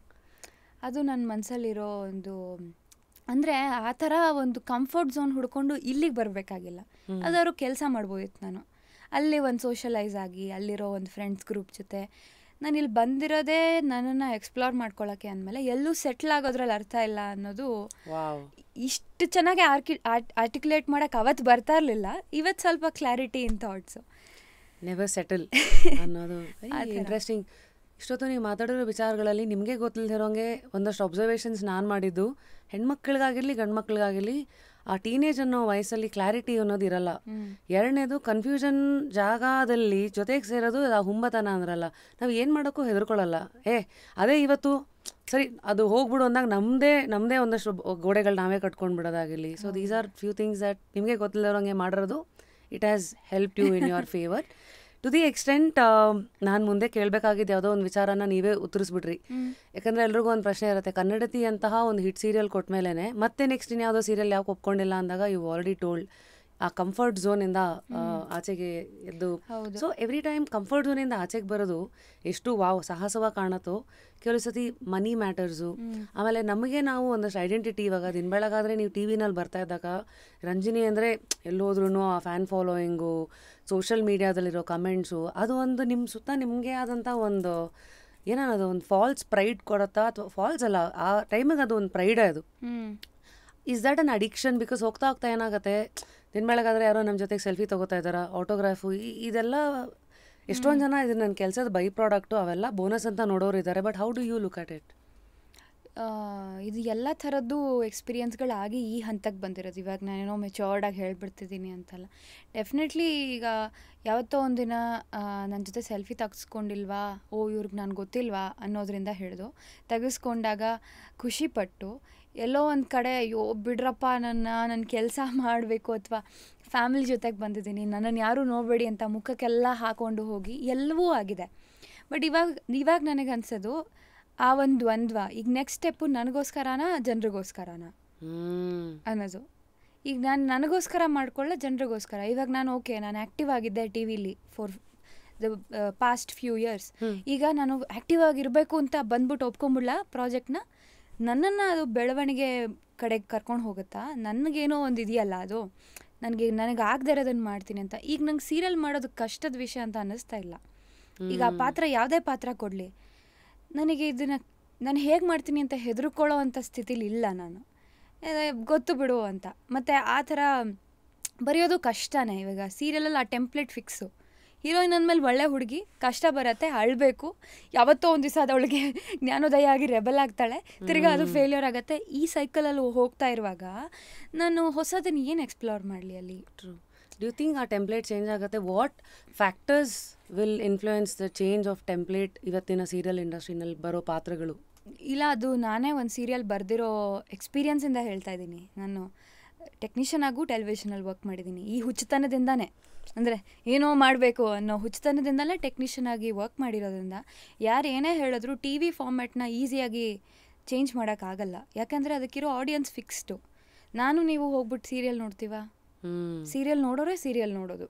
ಅವರಿಗೆ ಅಡುಗೆ ಬಡಿಸ್ಬೇಕೆ ಹೊರತು ನನಗೆ ಪಿಜ್ಜಾ ಪಾಸ್ತಾ ಇಷ್ಟ ಅನ್ಕೊಂಡು ರಶ್ಮಿಗೆ ನಾನು ಸೀರಿಯಲ್ ಮಾಡ್ತೀನಿ ಅಂದರೆ ನೀವು ನಿಮ್ಮ ಶೋ ಬಿಟ್ಬಿಟ್ಟು ಹೋಗಿ ಕುತ್ಕೊಂಡು 7:30 ಸೀರಿಯಲ್ ನೋಡಲ್ವಲ್ಲ ನೀವು. ಅದೇ ಟೈಮಿಗೆ ಕಾಯ್ಕೊಂಡು, ಅಥವಾ ಬಂದರೂ ಕೂಡ ನೀವು ಇವ್ನು ಹಿಂಗೆ ಮಾಡ್ತಾನಾ, ಇವಳು ಹಿಂಗೆ ಮಾಡ್ತಾಳ, ನಮಗೆ ಬೇರೆ ಯೋಚನೆ ಇದೆ. ಮನೇಲಿ ಇನ್ನೋಸೆಂಟಾಗಿ ಕೂತ್ಕೊಂಡು ಅವರ ಮನಸ್ಸಿಗೆ ಅವರ ಸೈಕಾಲಜಿಗೆ ಬೇಕಾಗಿರೋಕ್ಕೋಸ್ಕರ ಮಾಡಿರೋ ಅಂಥ ಸೀರಿಯಲ್ಗಳವು. ಅದನ್ನು ಯಾರು ನೋಡ್ತಾರೋ ಅದನ್ನು ನೋಡ್ತಾ ಇರ್ತಾರೆ. ಅದು ದೊಡ್ಡ ವರ್ಗ ಇದೆ ಅದಕ್ಕೆ. Target group TG is very important and it's very clear. ಅವ್ರಿಗೆ ಮಾಡಬೇಕು. ನಾವು ಸೀರಿಯಲ್ ನೋಡದೇ ಇರೋರು ಕೂತ್ಕೊಂಡ್ಬಿಟ್ಟು ಸೀರಿಯಲ್ ಹಂಗಿರುತ್ತೆ ಹಿಂಗಿರುತ್ತೆ ಅಂದರೆ ನಾವು ನೋಡಬಾರ್ದು ಅಷ್ಟೇ. ಬಿಕಾಸ್ ಅದೇ ತುಂಬ ಅದರಲ್ಲೂ ಇದೆಯಲ್ಲ, ಏನು ಬರೀಲ್ಲ ಹಾವು ತೋರಿಸ್ತಾರೆ, ಇಲ್ಲ ಅಂದರೆ ಅದೇ ಸೇಮ್ ಆ ಹುಡುಗಿ ವಿಕ್ಟಮೈಸ್ ಮಾಡೋದು ಮತ್ತು ಅತ್ತೆ ಸೊಸೆ ಜಗಳ ಅನ್ನೋದು ಒಂದು ಏನಾಗಿತ್ತು. ಇದೆಲ್ಲ ಯಾಕೆ ಹೇಗೆ ಅಂತ ತುಂಬ ಚೆನ್ನಾಗಿ ಹೇಳಿದ್ರಿ. ಬಿಕಾಸ್ ಅದೊಂದು ಒಳಗಿದ್ದು ಯಾರಿಗೆ ಕೊಡ್ತೀವೋ ಅದನ್ನ ಅವ್ರಿಗೆ ಕೊಡ್ತೀವಿ. ಐಫೋನ್ ಯಾರಿಗೆ ಮಾರ್ತಾರೋ ಅವ್ರಿಗೆ ಮಾರ್ತಾರೆ, ರೆಡ್ಮಿ ಫೋನ್ ಯಾರಿಗೆ ಮಾರ್ತಾರೋ ಅವ್ರಿಗೆ ಮಾರ್ತಾರೆ. ಅದು ಯಾವುದು ದೊಡ್ಡದು ಚಿಕ್ಕದು ಅಂತಲ್ಲ, ಫೋನ್ ಅದಕ್ಕಿರೋ ಆಡಿಯನ್ಸ್ ಅದಕ್ಕಿದೆ. ನಾನು ಇವ್ರು ತೊಗೊಂಬಂದ್ಬಿಟ್ಟು ಈಗ ನಮ್ಮ ಹತ್ರ ಜನಕ್ಕಿರೋ ದುಡ್ಡೇ ಇಷ್ಟು, ಅವ್ರಿಗೆ ಯೂಸ್ ಆಗೋದು ನಾನು ಮಾಡಬೇಕು. ತೊಗೊಂಬಂದು ಕಾಸ್ಟ್ಲಿ ಕೊಟ್ಟರೆ ನಾನೇ ಫ್ಲಾಪ್ ಆಗೋದು. ಹಾಗೆ TV ಇಂಡಸ್ಟ್ರಿಯ ಒಂದಷ್ಟು ಇಂಟ್ರೆಸ್ಟಿಂಗ್ ಕುತೂಹಲ ನನಗಿರೋದು, ಇವತ್ತು 6 ಕೋಟಿ ಅಥವಾ 7 ಕೋಟಿ ಕನ್ನಡಿಗರಿದ್ದೀವಿ ಅಂತಂದರೆ TVಗೆ ಬಿಗ್ಗೆಸ್ಟ್ ರೀಚ್ ಇದೆ, ಎಲ್ಲರಿಗೂ ಗೊತ್ತಿರೋದು. ಯಾಕೆಂದರೆ ಮನೆಗೆ ನಾವು ಬರ್ತೀವಿ, ಅವರೇನು ಥಿಯೇಟ್ರಿಗೆ ಬರಬೇಕಾಗಿಲ್ಲ ಅಥವಾ ಎಲ್ಲೂ. ಅದಕ್ಕೊಂದು ಪಕ್ಕಾ ಕಾಂಪಿಟೇಷನ್ ಕೊಡ್ತಾ ಇರೋದು ಸೋಷಿಯಲ್ ಮೀಡಿಯಾ. ಬಟ್ ಆದ್ರೂ TV ಆಡಿಯನ್ಸ್ ಎಷ್ಟಿದ್ದಾರೆ ರಂಜಿನಿ? ಅಂದರೆ ನಿಮ್ಗೆ ಈ ಥರದೆಲ್ಲ ವಿಚಾರಗಳು ಹೇಳಿರ್ತಾರ, ಸೀರಿಯಲ್ ಅವರು ನೋಡಿ ನಾವು ಈ ಥರದವ್ರಿಗೆ ಸೀರಿಯಲ್ ಮಾಡ್ತಾ ಇರೋದು, ಆಡಿಯನ್ಸ್ ಮೆಂಟಾಲಿಟಿ ಹೀಗೆ ಹಾಗೆ ಅನ್ನೋದು, ಈ ಥರದ್ದೆಲ್ಲ ಒಂದಷ್ಟು ಕಂಡೀಷನಿಂಗ್ ಹೇಗಾಗತ್ತೆ ನಿಮಗೆ? ಆ ಥರದ್ದೇನು ಕಂಡೀಷನಿಂಗ್ ಆ ಥರದ್ದೇನೂ ಆಗಿಲ್ಲ. ಬಟ್ ಆ್ಯಕ್ಟಿಂಗಲ್ಲಿ ಒಂದು ಪ್ಯಾಟರ್ನ್ ಇರುತ್ತೆ, ಅದೊಂದು ಸ್ವಲ್ಪ ಬೇಜಾರು. ಅಲ್ಲಿ ಎಕ್ಸ್ಪ್ಲೋರ್ ಮಾಡೋಕ್ಕಾಗಲ್ಲ, ಹಿಂಗೆ ಮಾತಾಡಬೇಕು ಹಿಂಗೆ ಇರಬೇಕು ಅಂತ. ಬಟ್ ಕನ್ನಡದಲ್ಲಿ ನಾವು ಎಕ್ಸ್ಪ್ಲೋರ್ ಮಾಡಿದ್ವಿ. ಇದನ್ನು ರೆಗ್ಯುಲರ್ ಸೀರಿಯಲ್ ಥರ ಆ್ಯಕ್ಟಿಂಗ್ ಮಾಡೋದು ಬೇಡ, ನಾವು ಬಿಹೇವ್ ಮಾಡೋಣ, ಈ ಥರ ಒಂದು ಕ್ರಿಯೇಟಿವ್ ಸ್ಯಾಟಿಸ್ಫ್ಯಾಕ್ಷನ್ ಕೊಟ್ಟಿರೋಂಥ ಪ್ರಾಜೆಕ್ಟ್ ಕನ್ನಡತಿ. ಅಂದರೆ ಹಾಗಾಗಿ ನನಗೆ ಅದಕ್ಕಿಂತ ದೊಡ್ಡ ಮಟ್ಟಿಗಿನ ಚಾಲೆಂಜ್ ಅಥವಾ ಇನ್ನೊಂದು ಸಿಗೋದಿಲ್ವೇನೋ ಅನ್ನೋ ಭಯದಿಂದಾನೇ ನಾನು TVಲಿ ಏನೂ ಮಾಡ್ತಿಲ್ಲ. ಈಗ ಇನ್ನೇನಾದ್ರು ಬೇರೆ ಹುಡ್ಕೋಣ ಅಂತ. ಸೊ ಆ ಥರದ್ದು ಏನೂ ಆಗಲಿಲ್ಲ ನನಗೆ. ಸೊ ಇವತ್ತು ಒಂದು 3-4 ಕೋಟಿ ಕನ್ನಡಿಗರು ಇವತ್ತು TV ನೋಡ್ತಾರೆ. TVಗೆ ಅಂತ ಇರೋ ಆಡಿಯನ್ಸ್ ಎಷ್ಟು? ಈ ಥರದೆಲ್ಲ ಫ್ಯಾಕ್ಟ್ಸ್ ಗೊತ್ತಾ ನಿಮಗೆ? ಅಂದರೆ ಫಿಗರ್ಸು ಎಷ್ಟು ಜನ ನೋಡ್ತಾರೆ, ಯಾವ ಭಾಗದ ಜನ ಯಾವ್ಯಾವ ಥರ ಸೀರಿಯಲ್ಗಳನ್ನು ಕಂಟ್ರೋಲ್ ಮಾಡ್ತಾರೆ? ಜಾಸ್ತಿ ಕೆಲವೊಂದು ಅಂದರೆ TRPನ ಅಲ್ಲಲ್ಲಿ ಸೆಂಟರ್ಸ್ ಅಂತ ಇರುತ್ತೆ, ಅಲ್ಲಿ ನೋಡಿಕೊಂಡು ಅದನ್ನು ರೇಟಿಂಗ್ನ ಅವರು ಇದು ಮಾಡೋದು. ಮತ್ತು ಈಗ ಟಿಪಿಕಲ್ ಕನ್ನಡದ ಆಡಿಯನ್ಸ್ ಯಾರ್ಯಾರು ಇರ್ತಾರೆ, ಉತ್ತರ ಕರ್ನಾಟಕ ಇರ್ಬೋದು, ಶಿವಮೊಗ್ಗ ಇರ್ಬೋದು, ಮೈಸೂರು ಆ ಥರ. ಅದರಲ್ಲಿ ಏನು ತುಂಬ ಟೆಕ್ನಿಕ್ಸ್ ಅಥವಾ ಏನೂ ಇಲ್ಲ. ಜನ ನೋಡ್ತಿರ್ತಾರೆ, ಕೆಲವೊಂದು ಸಲ ಅವ್ರಿಗೆ ಇಷ್ಟ ಆಗೋ ಕಂಟೆಂಟ್ಗಳು ಬರುತ್ತಲ್ಲ, ಆಗ ನೋಡ್ತಾರೆ, ಅದನ್ನು ಹಿಟ್ ಮಾಡ್ತಾರೆ. ಸೊ TVಗೆ ಇನ್ನೂ ಕೇಪಬಿಲಿಟೀಸ್ ಇದೆ, ಆದರೆ ಅಲ್ಲಿ ಆ ವಾಸ್ಟ್ನೆಸ್ ಆಫ್ ದ ಕಂಟೆಂಟಲ್ಲಿ ಇರೋದ್ರಿಂದ ಅಲ್ಲಿ ತುಂಬ ಹೊಸದನ್ನು ತರೋಕ್ಕೆ ಹ್ಯೂಮನ್ಲಿ ಇಂಪಾಸಿಬಲ್. ಅಂದರೆ ಅದೊಂಥರ ನ್ಯೂಸ್ ಪೇಪರ್ ಥರ ಪ್ರತಿದಿನವೂ ಹೋಗ್ತಾ ಇರತ್ತಲ್ವಾ, ಎವ್ರಿ ದಿನ ಚೇಂಜ್ ಆಗ್ತಾ ಇರುತ್ತೆ. ಸಿನಿಮಾ ಆದರೆ 2 ಗಂಟೆ ಕಂಟೆಂಟ್ನ ನಾವು ವರ್ಷಾನುಗಟ್ಲೆ ಕೆಲಸ ಮಾಡ್ತೀವಿ. ಇಲ್ಲಿ ಪ್ರತಿದಿನ ಅರ್ಧ ಗಂಟೆ ಕಂಟೆಂಟ್ನ ಅರ್ಧ ಗಂಟೆನೇ ಯೋಚನೆ ಮಾಡೋಕ್ಕಾಗೋದು ಮ್ಯಾಕ್ಸಿಮಮ್. ಅಂದರೆ 2 ಅವರ್ ಯೋಚನೆ ಮಾಡ್ಬೋದು, ಅರ್ಧ ಗಂಟೆ ವರ್ಕ್ ಮಾಡ್ಬೋದು ಅನ್ನೋ ಥರ. ಹಾಗಾಗಿ ಅದ್ರ ಲಿಮಿಟೇಷನ್ನೇ ಹಾಗೆ, ಏನೋ ಮಾಡೋಕ್ಕಲ್ಲ. ಸೊ ಅಂದರೆ ಕೆಲವೊಂದು ಪ್ಲ್ಯಾಟ್ಫಾರ್ಮ್ ಅದಕ್ಕೆ ನಿರ್ಧಾರ ಮಾಡ್ಕೊಂಬಿಡುತ್ತೆ ಇದಕ್ಕೆ ಏನೇನು ತೊಗೋಬೇಕು ಅಂತ, ಹಾಗೆ ತೊಗೊಳತ್ತೆ ಅಲ್ವಾ? ಯಾಕೆಂದರೆ OTT ಅಂತಂದರೆ ಅಲ್ಲಿ ನೆಟ್ಫ್ಲಿಕ್ಸು ಅಂದರೆ ಅಲ್ಲೆಲ್ಲ ಬರೋ ಸೀರೀಸು, ಉದಾಹರಣೆಗೆ ಫ್ರೆಂಡ್ಸ್ ಆಗಿರಲಿ, 3 ಬಾಡಿ ಪ್ರಾಬ್ಲಮ್ಮು ಅಥವಾ ಕ್ರೈಮು, ಮರ್ಡರು, ಅಲ್ಲೊಂಥರ ನ್ಯೂಡಿಟಿ ಆಗಿರಲಿ ಎಲ್ಲನೂ ಜಾಸ್ತಿ ಇರುತ್ತೆ. ಇಲ್ಲಿ ಅಂತ ಬಂದಾಗ TVಗೆ ಒಂದು ಫ್ರೇಮ್ ಅಂತಲ್ಲ, ಹೌದು, ಮನೆ ಮಂದಿ ಕೂತ್ಕೊಂಡು ಊಟ ಮಾಡ್ಕೊಂಡು ನೋಡ್ತಾ ಇರ್ತಾರೆ, ಕೆಟ್ಟ ಮಾತು ಯೂಸ್ ಮಾಡೋ ಹಾಗಿಲ್ಲ. ಆಮೇಲೆ ಅಲ್ಲಿ ಕೆಲವೊಂದಷ್ಟು ಪ್ರೆಜುಡೀಸ್ ಇರುತ್ತೆ ಮನೆಯಲ್ಲಿ. ಅಂದರೆ ಇವಳು ಸೀರೆ ಉಟ್ಕೊಂಡಿದ್ದಾಳೆ ಅಂದರೆ ಒಳ್ಳೆ ಹುಡುಗಿ, ಈ ಥರ ಮಾಡರ್ನ್ ಡ್ರೆಸ್ ಹಾಕ್ಕೊಂಡಿದ್ದಾಳೆ, ಸ್ವಲ್ಪ ಎಕ್ಸ್ಪೋಸಿಂಗ್ ಹಾಕ್ಕೊಂಡಿದ್ದಾಳೆ ಅಂದರೆ ಕೆಟ್ಟ ಹುಡುಗಿ ಅನ್ನೋ ಒಂದು ಸಣ್ಣ ಹೇಳ್ದೆಯೂ ಹೇಳೋ ಅಂಥ ಒಂದು ಕಂಡೀಷನ್. ಯಾರೂ ಅದನ್ನು ಮಾಡು ಅಂತ ಹೇಳಲ್ಲ, ಆ ಫಾರ್ಮ್ಯಾಟಲ್ಲಿ ಹಾಗೆ ಕಾಣೋದು. ಇವಾಗ ಮನೇಲಿ ಅಮ್ಮ ಬೈತಾರಲ್ಲ ಹಾಗೆ ಏನೇ ಹಿಂಗೆ ಬಟ್ಟೆ ಹಾಕ್ಕೊಂಡಿದ್ಯಾ ಅಂತ, ಆ ಥರದ್ದೊಂದು ಇದು ಆ ಥರದಂಗೆ ಗೊತ್ತಿಲ್ಲದೇ ಅದು ಅದೇ ಥರ ಕೇಟರ್ ಆಗ್ತಾ ಇರುತ್ತೆ. Since just curious is all about exploring ನಿಮ್ಮ ಒಂದು ಇಡೀ journey. Since you also have ಆ ಟಿ ವಿ ಆ ಕ್ಷೇತ್ರದ ಒಂದಷ್ಟು ವಿಚಾರಗಳೆಲ್ಲ ಸೆಟ್ಟಿಂದ ಊಟದಿಂದ ಹಿಡಿದು ಎಲ್ಲ ಒಳಗಿಂದು ಅರ್ತು ಸ್ವಲ್ಪ ಕುಡ್ದಿದ್ದೀರಾ ಅಂತ ಹೇಳ್ಬೋದು. ಚಾನಲಿಂದ ಚಾನಲ್ಗಳಿಗೂ ಏನೇನು ಡಿಫ್ರೆನ್ಸ್ ಎಲ್ಲ ಇರುತ್ತೆ. ಉದಾಹರಣೆಗೆ ಝೀ ಕನ್ನಡ, ಈ ಕಡೆ ಕಲರ್ಸು. ಸೊ ಇಲ್ಲಿ ಎಲ್ಲರಿಗೂ ನಮ್ಮದೇ ಆದಂಥ ಒಂದು DNA ಆ ಥರ ಎಲ್ಲ ಇರುತ್ತಾ? What difference have you seen there? ನಾನು ಯಾವತ್ತೂ ಚಾನಲ್ ಜೊತೆಗೆ ಕೆಲಸ ಮಾಡಿದ್ದೀನಿ ಅಂತಲೇ ನನಗೆ ಅನ್ಸಲ್ಲ. ನಾನು ಬರೀ ನನ್ನ ಪಾತ್ರದ ಜೊತೆಗೆ ಕೆಲಸ ಮಾಡಿರೋದು. ಚಾನಲ್ ಆಗಲಿ ಜನಗಳಾಗಲಿ ನಾನು ಅಷ್ಟು ಸ್ವಾರ್ಥಿನೋ ಅಥವಾ ಏನೋ ಗೊತ್ತಿಲ್ಲ, ನಾನು ನನ್ನ ಪಾತ್ರ ಬಿಟ್ಟರೆ ನನಗೆ ಅಷ್ಟೊಂದು ಯಾವುದೂ ಸಂಬಂಧಿಸಲ್ಲ. ನನಗೆ ಈ ಪಾತ್ರ ಇಷ್ಟನಾ ಮಾಡ್ತಾ ಇರೋದು ಅಷ್ಟೇ. ಫೋಕಸ್ ಇಸ್ 100% ಅಲ್ಲಿ. ಅದಕ್ಕೆ ಚಾನಲ್ಗಳು ಕನೆಕ್ಟ್ ಆಗಿದೆ, ಅದು ಸೆಕೆಂಡ್ ಸರ್ಕಲ್, ಥರ್ಡ್ ಸರ್ಕಲ್. ನಂಗೆ ಯಾರು ಚಾನಲಲ್ಲೂ ಕೂಡ ಇವರು ನಂಗೆ ಗೊತ್ತು ಅಥವಾ ಅದು ನನಗೆ ಮ್ಯಾಟರೇ ಆಗಿಲ್ಲ ಇದುವರೆಗೂ. ಚಾನಲ್ ಜೊತೆ ಕೆಲಸ ಮಾಡೋದು ಅದೇ ನಾನು ಹೇಳಿದ್ನಲ್ಲ, it is always a conflict ನನ್ನ ಮೈಂಡಲ್ಲಿ. ನಾನು ಈ ಥರದೇ ಯೋಚನೆ ಮಾಡ್ಕೊಂಡು ಬಂದಿರೋದು. ಇವಾಗ ನಾನು ಸರ್ಟನ್ ಕ್ಯಾರೆಕ್ಟರ್ಸ್ ಮಾಡಿದ್ಮೇಲೂ ಕೂಡ ಬೇರೆ ಹೀರೋಯಿನ್ಸ್ ನೋಡಿದಾಗ ಕೆಲವರು ತುಂಬ ಗ್ಲ್ಯಾಮರಸ್ ಆಗಿ ಚೆನ್ನಾಗಿ ಕಾಣ್ತಾರೆ. ನನಗೆ ಅದನ್ನು ಪುಲ್ ಆಫ್ ಮಾಡೋಕ್ಕೆ ಟ್ರೈ ಮಾಡಿ ಸೋತಿದ್ದೀನಿ. ನನಗೆ ಅಲ್ಲೇ ಬರೋದು ಕಾನ್ಫ್ಲಿಕ್ಟ್ ಅವಾಗ. ಇದು ನನಗ ಜನಕ್ಕ ಅಂತ. ಹೇಗೆ ಜನ ನನ್ನನ್ನು ವರ್ಸಟೈಲಾಗಿ ನೋಡ್ಬಿಡ್ಬೇಕು ಅನ್ನೋದು ಎಲ್ರಿಗೂ ಇರುತ್ತೆ. ನಾನು ಯಾವುದನ್ನು ಕೊಟ್ಟರು ಮಾಡಬಲ್ಲೆ, ಯಾವ ಥರ ಬಟ್ಟೆಲೂ ಚೆನ್ನಾಗಿ ಕಾಣಿಸ್ತೀನಿ, ಯಾವ ಥರ ಮಾತಾಡ್ತೀನಿ, ಇದೆಲ್ಲದೂ ಟ್ರೈ ಮಾಡಿದ್ದು. ಡಾನ್ಸು ಅಂತಾನು ಬಂದರೆ ನಾನು ಚಿಕ್ಕ ವಯಸ್ಸಿಂದ ಕಲ್ತಿರೋದು ಯಾವುದು, ಸ್ಕೂಲಲ್ಲಿ ಜನಪದ ಗೀತೆಗಳಿಗೆ ಡಾನ್ಸ್ ಮಾಡಿರೋದು. ಅದು ಬಿಟ್ಟರೆ ಭರತನಾಟ್ಯ, ಅದು ಬಿಟ್ಟರೆ ಫೋಕ್ ಸ್ಟೈಲು, ಫೋಕ್ ಹೇಳೋದಲ್ಲ, ಅದು ಬಿಟ್ಟರೆ ಸೆಮಿ ಕ್ಲಾಸಿಕಲ್. ಇಲ್ಲಿ ಬಂದ ತಕ್ಷಣ ನನಗೆ ಒಂಥರ ಶಾಕ್ ಆಗಿದ್ದೇನೆ ಈ ಸಿನಿಮಾ ಹಾಡುಗಳಿಗೆ ಡಾನ್ಸು. ಅದಕ್ಕೊಂದು ಪರ್ಟಿಕ್ಯುಲರ್ ಒಂದು ಆ ಓಪನ್ನೆಸ್ಸು ಬೇಕು ಕೆಲವೊಂದು ಥರದ ಡಾನ್ಸ್ ಮಾಡೋಕ್ಕೆ. Immediate shock. ನಾನು ತುಂಬ ಕಾನ್ಫಿಡೆಂಟಾಗಿ ಅಂದ್ಕೊಂಡಿದ್ದೀನಿ ನನ್ನ ಬಗ್ಗೆ. ನನಗೆ ಇಷ್ಟು ಡೈಲಾಗ್ ಕೊಟ್ಟರು ನಾನು ಮಾಡ್ತೀನಿ, ಇಷ್ಟಿಷ್ಟು ಮಾಡಿದ್ರು ಎಲ್ಲ ಮಾಡ್ತೀನಿ ಅಂದ್ಕೊಂಡು. ಆದರೆ ನನಗೆ ತುಂಬ ವಿಷಯಗಳು ಕಾಣಿಸ್ತಿತ್ತು ನನಗಿದೆಲ್ಲ ಮಾಡೋಕ್ಕಾಗಲ್ಲ ಅಂತ. ಕೆಲವೊಂದು ಸ್ಟೈಲ್ ಆಫ್ ಡಾನ್ಸ್ ಇರ್ಬೋದು, ಕೆಲವೊಂದು ಸ್ಟೈಲ್ ಆಫ್ ಅಟೈರ್ ಇರಬಹುದು, ಅಥವಾ ಕೆಲವೊಂದು ಆ್ಯಟಿಟ್ಯೂಡ್ ಇರ್ಬೋದು, ಆ ಫೇಶಿಯಲ್ ಎಕ್ಸ್ಪ್ರೆಷನ್ ಇರ್ಬೋದು. ನನಗದು ಟ್ರೈ ಮಾಡಿದ್ರೂ ಬರ್ತಾಯಿಲ್ಲ. ಮತ್ತು ನಾನು ಹೀರೋಯಿನ್ ಆಗೋಕ್ಕಾಗಲ್ವ ಹಾಗಾದರೆ? ಅದನ್ನೇನೋ ಟ್ರೈ ಮಾಡೋದು, ಫೋಟೋಶೂಟ್ ಮಾಡಿಸ್ಬೇಕಾ, ಸುಮಾರು. ಯಾಕಂದರೆ ಒಂದಕ್ಕೆ ಸೆಟ್ಲ್ ಆಗೋಕ್ಕಾಗಲ್ಲ ಅಲ್ಲಿ. ಒಂದು ಸೀರಿಯಲ್ ಮಾಡಿದೆ, ಇನ್ನೊಂದು ಸೀರಿಯಲ್ ಮಾಡಿದೆ, ಸರಿ, ನೆಕ್ಸ್ಟ್ ಏನು ಮನೆಗೆ ಹೋಗ್ಬಿಟ್ಟು ಮತ್ತೆ ಸುಮ್ಮನೆ ಕೂತಿರಲ್ಲ, ಅಥವಾ ಇನ್ನೇನೋ ಹುಡುಕ್ಬೇಕು ಅಂತಿದೆಯಲ್ಲ, ನೀನು ಏನು ಮಾಡ್ತೀಯ ನೆಕ್ಸ್ಟು ಅಂತ. ಆಗದು ನನಗೆ ಜನ ನನ್ನನ್ನು ವರ್ಸಟೈಲ್ ಅನ್ಕೋಬೇಕಾ, ನಾನು ಏನು ಅನ್ಕೋಬೇಕು ನನಗೆ ಅನ್ನೋ ಒಂದು ಆ ದ್ವಂದ್ವ ತುಂಬ ಕಾಡ್ತಾನೆ ಇತ್ತು ನನಗೆ. ಅದನ್ನ ಮಾಡಿ ಇದ್ದಾಗ ಯಾರು ನಿಮ್ಮ ಕೈ ಹಿಡಿಯೋದು? Who is your support system? Trial and errors. ಬಿದ್ರೂ ಪರವಾಗಿಲ್ಲ, ನೀವೇ ನಾನು ಟ್ರಯಲ್ ಮಾಡೋದು. ಅದು ತಪ್ಪಾಯ್ತಾ, ಫೇಲ್ಯೂರ್ ಆಯಿತಾ, ಗೊತ್ತಾಯಿತು ನನಗೆ ಅಂತ. ಸೊ ಇವಾಗ ನಾನು ಒಂದು ಕ್ಲಾರಿಟಿ ಬಂದಿದ್ದೀನಿ. ನಾನು ನಿಮ್ಗೆ ವಿತ್ ಎಕ್ಸಾಂಪಲ್ ಹೇಳ್ತೀನಿ. ಈಗ ಇವತ್ತಿನ ನಮ್ಮ ಸಿನಿಮಾ ಇಂಡಸ್ಟ್ರಿ ಅಂತಲ್ಲ, ನನಗೆ ಅನ್ಸೋದು ಈಗ ಡಾಕ್ಟರ್ಗಳು, ಜನರಲ್ ಡಾಕ್ಟರ್ಸ್ ಅಂತ ಇರ್ತಾರೆ. ಎಷ್ಟು ಜನ ಸ್ಪೆಷಲೈಸ್ ಆಗೋಕ್ಕಾಗತ್ತೆ ಅದರಲ್ಲಿ? ಜನರಲ್ ಡಾಕ್ಟರ್ ಹತ್ರ ಜಾಸ್ತಿ ಹೋಗಲ್ಲ.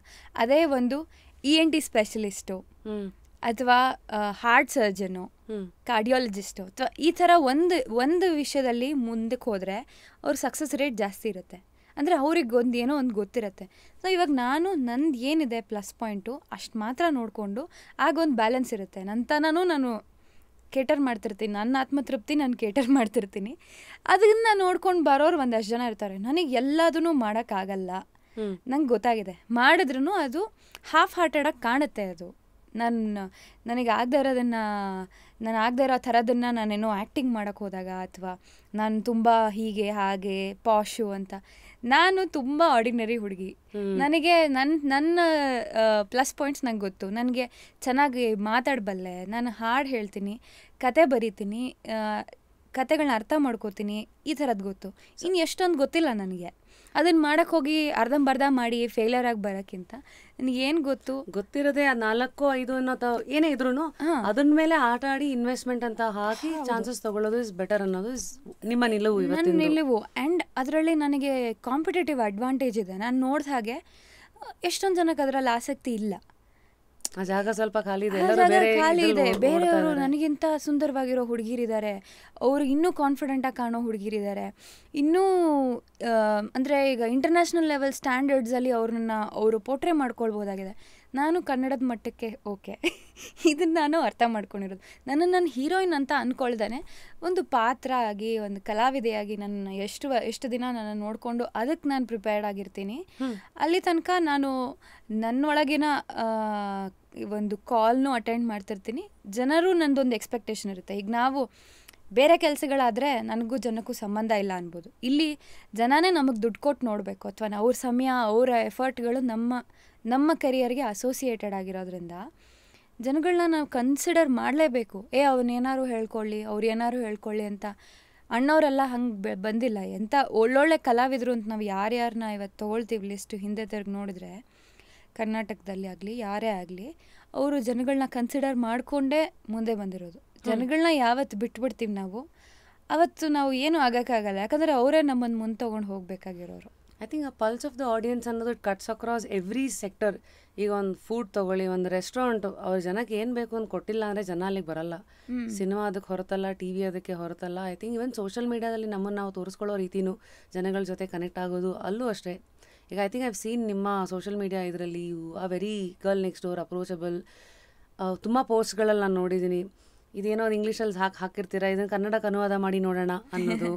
ಈಗ ನಾನೇನು ರೇಡಿಯೋ ಶೋನಲ್ಲಿ ನಾವು ಯೂಶ್ವಲಿ ಇದಕ್ಕೊಂದು ಪ್ರಶ್ನೆ ಕೇಳ್ತೀನಿ, ಕಾಲ್ ಮಾಡಿ ಅಂತ. ಯಾಕೆ ಹೇಳ್ತೀವಿ ಅಂದರೆ ನಮ್ಗೆ ಉತ್ತರ ಗೊತ್ತಿರಲ್ವಾ, ಅವ್ರ ಜೊತೆಗೆ ಒಂದು ಒಡನಾಟ, ಸಂಬಂಧ ಅದು ಯಾವಾಗಲೂ ಚಿಗುರಿಸಿ ಇಟ್ಕೊಳ್ಳೋದಿದೆಯಲ್ಲ. ಈ ಒಂದು ಜರ್ನಿನಲ್ಲಿ ನಿಮ್ಮ ಕಲಿಕೆಗಳೇನು, ಆ್ಯಂಡ್ ನಿಮ್ಗೆ ಇದೆಲ್ಲ ಎಷ್ಟು ತೃಪ್ತಿ ಕೊಟ್ಟಿದೆ, ಏನೇನೆಲ್ಲ ನಿಮಗೆ ಕಲಿಸ್ಕೊಟ್ಟಿದೆ ಜನಗಳ ಸಂಪರ್ಕ ಥ್ರೂ ಸೋಷಿಯಲ್ ಮೀಡಿಯಾ? ನಾನು ಫಸ್ಟ್ ಸೀರಿಯಲ್ ಮಾಡುವಾಗ, ಪುಟ್ಟಗೌರಿ ಮಾಡುವಾಗ, ನಾನು ಅಷ್ಟೊಂದು ಸೋಷಿಯಲ್ ಮೀಡಿಯಲ್ಲಿ ಆ್ಯಕ್ಟಿವ್ ಇರಲಿಲ್ಲ. ಅಂದರೆ ನಾನು ಅದನ್ನು ತಲೆಯಲ್ಲಿ ಇಟ್ಕೊಂಡೇ ಇರಲಿಲ್ಲ. ಆ್ಯಂಡ್ ಫಸ್ಟ್ಲಿ ನನಗೆ ತುಂಬ ಆಗೆಲ್ಲ ಟ್ರೋಲ್ ಎಲ್ಲ ಆಗ್ತಾ ಇತ್ತಲ್ಲ, ಹಾಗಾಗಿ ನಾನು ಏನು ನನಗೆ ತುಂಬ ನನ್ನನ್ನು ನಾನು ಎಕ್ಸ್ಪ್ರೆಸ್ ಮಾಡ್ಕೊಳಕ್ಕೆ ಹೋಗಲಿಲ್ಲ. ನನಗೆ ಯಾರಿಗೂ ನಾನು ಎಕ್ಸ್ಪ್ಲೇನ್ ಮಾಡಬೇಕಾಗಿಲ್ಲ, ಟೈಮ್ ಹೇಳ್ಕೊಳತ್ತೆ ಬಿಡು. ಅಂದರೆ ಸೀರಿಯಲ್ ಟ್ರೋಲ್ಗೂ ನಮಗೂ ಸಂಬಂಧ ಇಲ್ಲ, ಇಷ್ಟೇ. ಅದನ್ನ ಅಷ್ಟೆಲ್ಲ ಸಮಯ ಸೀರಿಯಲ್ ಬರುವಾಗ ಒಂದು ಕಾಡಿಂದ ಎಪಿಸೋಡ್ ಎಲ್ಲ ಬರ್ತಾ ಇತ್ತು, ಅದೇನೋ ಹುಲಿ ಹಿಂದೆ ಹೋಗಿತ್ತು ಅದೆಲ್ಲ. ಸೊ ಅದು ಬಂದಾಗ ಐ ಥಿಂಕ್ ಅವಾಗ ತಾನೇ ಈ ಸೋಷಿಯಲ್ ಮೀಡಿಯಾ ಬೂಮ್ ಆಗ್ತಾ ಇದೆ ಟೈಮಲ್ಲಿ. ಸೊ ಅದೆಲ್ಲ ನೋಡ್ಬಿಟ್ಟು ಅಯ್ಯೋ ಇದು ದೂರ ಇದ್ಬಿಡೋಣ ಅನ್ನೋ ಮೈಂಡ್ ಸೆಟ್ಟಲ್ಲಿದ್ದೆ. ಬಟ್ ಆಫ್ಟರ್ ಕನ್ನಡತಿ ಎಲ್ಲ ಪಾಸಿಟಿವ್ ಆಗಿ ಚೇಂಜ್ ಆಗೋಯ್ತು. ಸೊ ಎರಡರಲ್ಲೂ ನನ್ನ ಪ್ರಯತ್ನ ಅಂತ ಏನೂ ಇರಲಿಲ್ಲ. ನನ್ನ ಪ್ರಯತ್ನ ಏನು, ನನ್ನ ಕೆಲಸ ಒಂದೇ. ಅವತ್ತು ಮಾಡಿದ ಕೆಲಸ ಜನಕ್ಕೆ ಇಷ್ಟ ಆಗಲಿಲ್ಲ, ಅದನ್ನು ಟ್ರೋಲ್ ಮಾಡಿದ್ರು. ಇವತ್ತು ಮಾಡಿದ ಕೆಲಸ ಇಷ್ಟ ಆಯಿತು, ನನ್ನನ್ನು ತಾನಾಗೆ ಹುಡ್ಕೊಂಬಂದು ಫಾಲೋ ಮಾಡಿದ್ರು. ಇದೇ ವಿಚಾರ ನಾವು ಆಶೆ ಮಾತಾಡಿದ್ವಿ, ನಾಪ್ಕ ಇದೆ. ನೀವು ಬಂದ ತಕ್ಷಣ ಜಸ್ಟ್ ಕ್ಯೂರಿಯಸ್ ಹೊಳ್ದಾಗ ನನ್ನ ಕಣ್ಣಲ್ಲಿ ಆಲ್ಮೋಸ್ಟ್ ನೀರು ಬಂತು. ನಾನು ಹೇಳಿದೆ, ಯಾಕೆಂದರೆ ಇದೇ ಇಂಟರ್ನೆಟ್ಟಲ್ಲೇ ನಾವು ರ್ಯಾಪಿಡ್ ರಾಶ್ಮಿ ಶೋ ಅಂತ ಮಾಡಿದಾಗ ಒಂದಿನ ಕಾಂಟ್ರವರ್ಸಿ ಆಗಿತ್ತು, ಅದರಿಂದ ಭಾಳ ನೊಂದಿದ್ದೆ. ಅದೇ ಮತ್ತೆ ಒಂದು ಡೈಲಾಗ್ ಬರೋತ್ತಲ್ಲ ಸಿನಿಮಾದಲ್ಲಿ, ಯಾವ ಜಾಗದಲ್ಲಿ ತಲೆ ತೆಗ್ಸಿರ್ತೀವೋ ಅದೇ ಜಾಗದಲ್ಲಿ ತಲೆ ಎತ್ತಿ ನಿಂತಾಗ ಸಿಗೋದೊಂದು ಬೇರೆ. ಬಟ್ ಅದಕ್ಕೆ ನಾವೇನು ತೊಗೊಳಲ್ಲ ಕ್ರೆಡಿಟು. ಅವತ್ತಿಂದ ಕಲಿಸಿರತ್ತಲ್ಲ, ಹೀರೆಕಾಯಿ ಆಗೋದು ಬೇಡ, ಸೋರೆಕಾಯಿ ಆಗೋದು ಬೇಡ, ಕೆಲಸ ಮಾಡ್ತಾ ಹೋಗೋಣ ಅನ್ನೋದು ಇಸ್ ಐ ಥಿಂಕ್ ಇದೆಲ್ಲ ಎಕ್ಸ್ಪೀರಿಯನ್ಸಸ್ ಎಲ್ರಿಗೂ ಹಂಗಿದ್ರೆ ಕಾಮನ್ ಅಂತ ಒಂದಲ್ಲ ಒಂದು ಲೆಕ್ಕದಲ್ಲಿ. ನಾವೆಲ್ಲರೂ ಹೇಗೆ ಅನ್ಸತ್ತೆ, ನಂಗೆ ಅನ್ಸೋದು ನಾವೆಲ್ಲರೂ ಒಂದೇ, ಬೇರೆ ಬೇರೆ ಬಾಡಿನಲ್ಲಿ ಸಿಕ್ಕಾಕೊಂಡಿದ್ದೀವಿ ಅಷ್ಟೇ. ಬೇರೆ ಬೇರೆ ಟೈಮ್ ಲೈನ್ಸಲ್ಲಿದ್ದೀವಿ, ಬೇರೆ ಬೇರೆ ಬಾಡಿ ಒಳಗಡೆ ಇದ್ದೀವಿ. ನಮ್ದೆಲ್ಲರದು ಎಮೋಷನ್ಸ್ ಒಂದೇ. ನಾವು ಒಂದಕ್ಕೆ ಹೆದರ್ಕೊಳ್ಳೋದು, ಒಂದನ್ನೇ ಇಷ್ಟಪಡೋದು. ಎಲ್ರಿಗೂ ಒಂದು ಲೈಫಲ್ಲಿ ಪಾರ್ಟ್ನರ್ ಬೇಕು.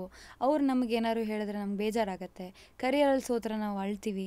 ನಾವೆಲ್ಲರೂ like everybody in the universe all made of the same ingredients. ಅಹಂ ಬ್ರಹ್ಮಾಸ್ಮಿ ಅಂತ ಅದಕ್ಕೆ ಹೇಳೋದು. ನಾನು ಬ್ರಹ್ಮ ಅಂದರೆ ನೀನು ಬ್ರಹ್ಮನೇ, ನೀನು ದೇವ್ರೆ ನಾನು ದೇವ್ರೆ, ಆ ಥರ.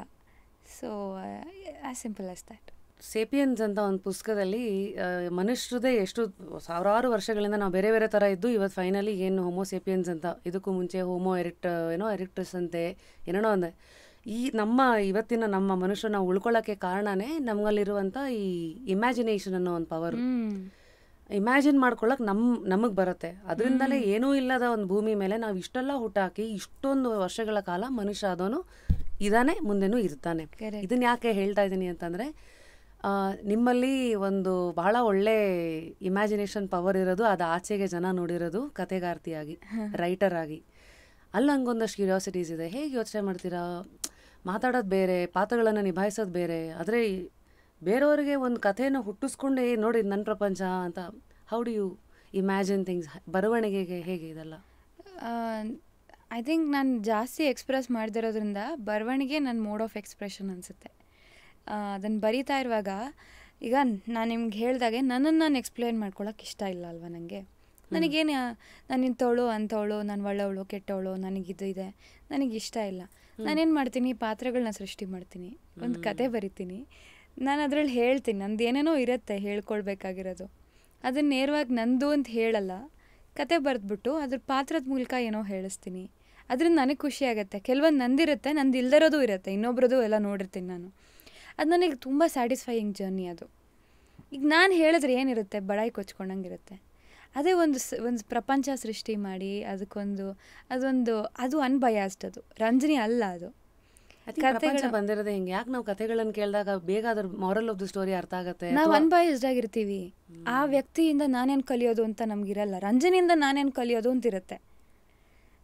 ಪಾತ್ರಗಳು ನಾವು ನೋಡಿರೋಂಥ ಪಾತ್ರ ಅಥವಾ ಓದಿರೋಂಥ ಪಾತ್ರಗಳಿಂದ ನಾವು ಕಲಿಯೋಕೆ ಓಪನ್ ಇರ್ತೀವಿ ನಾವು. ಅಥವಾ ಏನೋ ಒಂದು ಕಲಿಯೋದೇ ಅಂತ ಅಲ್ಲ, ಏನೋ ಒಂದು ರಿಯಲೈಸೇಷನ್ ಇರ್ಬೋದು. ಸೊ ಇದು ಒಂದು ಥ್ರೆಡ್ಡು ಯಾಕೆ ನೀವು ಎಕ್ಸ್ಪ್ರೆಸ್ ಮಾಡ್ತೀರಾ? ಬಿಕಾಸ್ ನೀವು ಹೇಳೋದನ್ನೆಲ್ಲ ಪೆನ್ ಮೂಲಕ ಹೇಳೋದು ನಿಮ್ಗೊಂದು ಸಖತ್ ಕಿಕ್ ಕೊಟ್ಟಿದೆ, ಆ ಜನಕ್ಕೆ ಬೇಗ ಒಪ್ಪತ್ತೆ ಅನ್ನೋದು ಒಂದು ಕ್ಲಾರಿಟಿ ಸಿಕ್ಕಿದೆ. ನನ್ನೊಳಗೂ ಅದು ನನಗೇನೋ ಒಪ್ಪತ್ತೆ. ನನಗೆ ಸುಮ್ಮನೆ ಕ್ವೆಶನ್ ಕೇಳಿದ್ರೆ ನಾವು ತದ್ವಿರುದ್ಧವಾದ ಸ್ಟೇಟ್ಮೆಂಟ್ಗಳು ಕೊಡ್ಬೋದು. ಈ ಸಲ ಒಂದು ಹೇಳ್ಬೋದು, ಆಮೇಲೆ ಇನ್ನೊಂದು ಹೇಳ್ಬೋದು. ಬರೆಯುವಾಗ ಸುಳ್ಳು ಬರೆಯಲ್ಲ ನಾವು. ನಮ್ಮ ಆತ್ಮಸಾಕ್ಷಿ ತುಂಬ ಯೋಚನೆ ಮಾಡುತ್ತೆ ಅವಾಗ. ಈ ಒಂದು ಲೈನ್ ಬರೆಯೋಕ್ಕೆ ತುಂಬ ಯೋಚನೆ ಮಾಡುತ್ತೆ. ಇದೇನಾದ್ರು ಮೀನಿಂಗ್ ಇದೆಯಾ ಇದರಲ್ಲಿ ಅಂತ 1000 ಸಲ ಯೋಚನೆ ಮಾಡುತ್ತೆ. ಹೇಳುವಾಗ ಏನೋ ಕೇಳಿದ ತಕ್ಷಣ ಹೇಳ್ಬಿಡ್ತೀನಿ ಶೋ ಮುಗ್ದೋಗುತ್ತೆ ಅಂತ. ಬರೆಯುವಾಗ ಹಂಗೆ ಮಾಡಲ್ಲ. ಅದಕ್ಕೆ ತುಂಬ ಥಾಟ್ ಬೇಕು, ತುಂಬ ಸತ್ಯನ ಸುಳ್ಳ, ಇದಕ್ಕೆ ಜನ ಏನು ಅನ್ಕೋತಾರೆ, ಓದುಗ್ರು ಏನು ಅನ್ಕೋತಾರೆ, ನಾನೇನು ಅನ್ಕೋತೀನಿ, ಆನ್ ದ ಹೋಲ್ ಏನು ಅದಕ್ಕೆ ಮೀನಿಂಗ್ ಕೊಡ್ತಾ ಇದೆ. ಸೊ ಸುಮಾರು ಇರುತ್ತೆ. ಸೊ ಹಾಗಾಗಿ ನನ್ನನ್ನು ಅದು ಬೆಟರ್ ಹ್ಯೂಮನ್ ಬೀಯಿಂಗ್ ಆಗಿ ಕೂಡ ಮಾರ್ಪಾಟ್ ಮಾಡುತ್ತೆ. It is also power of journaling you talking about. ಇವತ್ತು ಥೆರಪಿನಲ್ಲಿ ಹೇಳ್ತಾರೆ ನೀವು ಬರೆದ್ರೆ ಒಳಗಿರೋದೆಲ್ಲ ಆಚೆಗೆ ಹಾಕೋಬಹುದು ಅಂಡ್ ಕ್ಲಾರಿಟಿ ಸಿಗ್ತಾ ಹೋಗುತ್ತೆ ಅಂತ. ಹೌದು. ಟೆಲರ್ಸ್ ನೀವು ಫಸ್ಟ್ ಬರ್ದಿದ್ದ ಪುಸ್ತಕ ಅದೆಲ್ಲ ಹೆಂಗೆ ಶುರುವಾಯಿತು? ಕತೆ ಡಬ್ಬಿ ಅಂದರೆ ನಾನು ಪುಸ್ತಕ ಬರಿಬೇಕು ಅಂತಾನೆ ಹೊರಟಿರಲಿಲ್ಲ. ನಾನು ಅದಕ್ಕೆ ಮುಂಚೆ ಬರಿಬೇಕು ಅಂತ ಶುರು ಮಾಡ್ಕೊಂಬಿಟ್ಟಿದ್ದೆ. ನಾನು ಹಿಂಗೆ ಸೀನ್ ಬರೆಯೋದು ಹೆಂಗೆ, ಅದು ಬರೆಯೋದು ಹೆಂಗೆ, ಇದು ಬರೆಯೋದು ಹೆಂಗೆ. ನಾನು ಹೈಸ್ಕೂಲಲ್ಲಿ ಇದ್ದಾಗಲೇ ಒಂದು ನಾಟಕ ಬರ್ತಿದ್ದೆ. ನಾಟಕ ಬರೆದು ನಾನೇ ನನಗೆ ಗೊತ್ತಿರೋಂಗೆ ನಿರ್ದೇಶನ ಮಾಡಿದ್ದೆ ಸ್ಕೂಲಲ್ಲಿ ಸ್ಕಿಟ್ಟು. ಹಾಗಾಗಿ ನನಗೆ ಇನ್ನೇನೋ ಮಾಡಬಲ್ಲೆ, ನಾನು ಇನ್ನೂ ಕತೆಗಳನ್ನ ಹೇಳಬಲ್ಲೆ ಅಂತ ನನಗನ್ಸತ್ತೆ. ಈಗ ನಾನು ಅದೇ ದಾರಿನ ಎಕ್ಸ್ಪ್ಲೋರ್ ಮಾಡೋಕ್ಕೆ ಹೋಗ್ತಿರೋದು. I want to tell stories, I want to write, I want to direct. ಆ ಥರ ನನಗೆ ನೆಕ್ಸ್ಟ್ ಜನ ನನ್ನನ್ನು ಒಂದೇ ಒಂದು ರಿಕ್ವೆಸ್ಟ್ ಏನು ಅಂದರೆ, ಹಿಂದಿನ ಇವಳಿಗೆ ಇದೇ ಮಾಡೋಕ್ಕಾಗತ್ತೆ ಅಂತ ಫಿಕ್ಸ್ ಆಗೋದು ಯಾರಿಗೂ ಆದರೂ ಅಷ್ಟೇ. ಫಿಕ್ಸ್ ಆಗಬೇಡಿ, ಮಾಡಿ ಕೆಲಸ ನೋಡ್ಬಿಟ್ಟು ಆಮೇಲೆ ಮಾತಾಡಬೇಕು ಅಂತ. ಹಾಗಾಗಿ ಸೊ ಬರಿಬೇಕಂತ ಇತ್ತು. ಬೇರೆ ಬೇರೆ ಬರಿತಾ ಇದ್ದೆ ಸ್ಕೂಲ್ ಕಾಲೇಜ್ ಡೇಸಿಂದಾನು. ನನಗೆ ಬರೆಯೋದು ಇಷ್ಟ ಆಯಿತು. ಪ್ರವಾಸ ಕಥನಗಳು ಬರಿತಾ ಇದ್ದೆ. ಆ್ಯಕ್ಚುಲಿ ಪಬ್ಲಿಷ್ ಆಗದೆ ಇರೋದನ್ನು ನಾವು ಕನ್ಸಿಡರ್ ಮಾಡಿದ್ರೆ ಸುಮಾರು ಬರ್ತಿದ್ದೀನಿ. ಸ್ಕೂಲ್ ಕಾಲೇಜ್ಗೆ ಹೋಗಿ ಬಂದರೆ ನನ್ನ ಕತೆ ಇನ್ನೊಬ್ರಿಗೆ ಹೇಳೋಕ್ಕಿಂತ ನಂಗೆ ಬರೆಯೋದು ಇಷ್ಟ ಆಯಿತು. ಹೇಗಾಯಿತು, ಹೊರಟಾಗ ಏನಾಗಿತ್ತು, ಅಲ್ಲಿ ಎಷ್ಟೊಂದು ಅನ್ಫಿಲ್ಟರ್ಡ್ ಒಪಿನಿಯನ್ಸ್ ಬರಿಬೋದು. ಯಾರ ಬಗ್ಗೆನೂ ಇಷ್ಟ ಇರಲಿಲ್ಲ ಅಥವಾ ನನಗೇನೋ ಬೇಜಾರಾಯಿತು. ನಾನು PUC ಡಿಗ್ರಿನಲ್ಲಿ ಹೋಗಿದ್ದೆ. ನನ್ನ ಫ್ರೆಂಡ್ ಕೇಳಿದ್ಲು, ನಿನಗೆ ಅಲ್ಲೆಲ್ಲರೂ ನೋಡಿದ್ರೆ ಬಾಯ್ ಫ್ರೆಂಡ್ ಬಗ್ಗೆ ಕ್ಲಾಸ್ ಬಗ್ಗೆ ಎಲ್ಲ ಮಾತಾಡ್ತಾಯಿದ್ರು, ನಾನು ನೋಡಿದ್ರೆ ಬರೀ ಶೂಟಿಂಗು ಮನೆ ಅದು ಇದು ಅಂತ ಇದ್ದೀನಿ. ನನಗೆ ನನ್ನ ಏಜ್ನ ಎಕ್ಸ್ಪ್ಲೋರ್ ಮಾಡ್ತಾ ಇದ್ದೀನಾ ಇಲ್ವಾ, ಬೋರಿಂಗ್ ಪರ್ಸನ್ ಆಗ್ತಾ ಇದ್ದೀನಾ, ಇದನ್ನೆಲ್ಲ ಬರೆದಿದ್ದೀನಿ ನಾನು ನನ್ನ ಡಿಗ್ರಿ ಕಾಲೇಜ್ ಟ್ರಿಪ್ಪಲ್ಲಿ. I was very busy. ಕಾಲೇಜ್ಗೆ ಹೋಗು, ಅಟೆಂಡೆನ್ಸ್ ಮೇಂಟೈನ್ ಮಾಡು, ಶೂಟಿಂಗ್ ಹೋಗು, ಇದೇ ಥರ ಇದ್ದಿದ್ದು ಜರ್ನಿನಲ್ಲಿ ನನಗೆ ಒಂಥರ ಬೋರ್ ಆಗಿತ್ತು. ಬೇರೆನೂ ಬರಿಬೇಕು, ಸೀರಿಯಲ್ಲು ಬರಿಬೇಕು.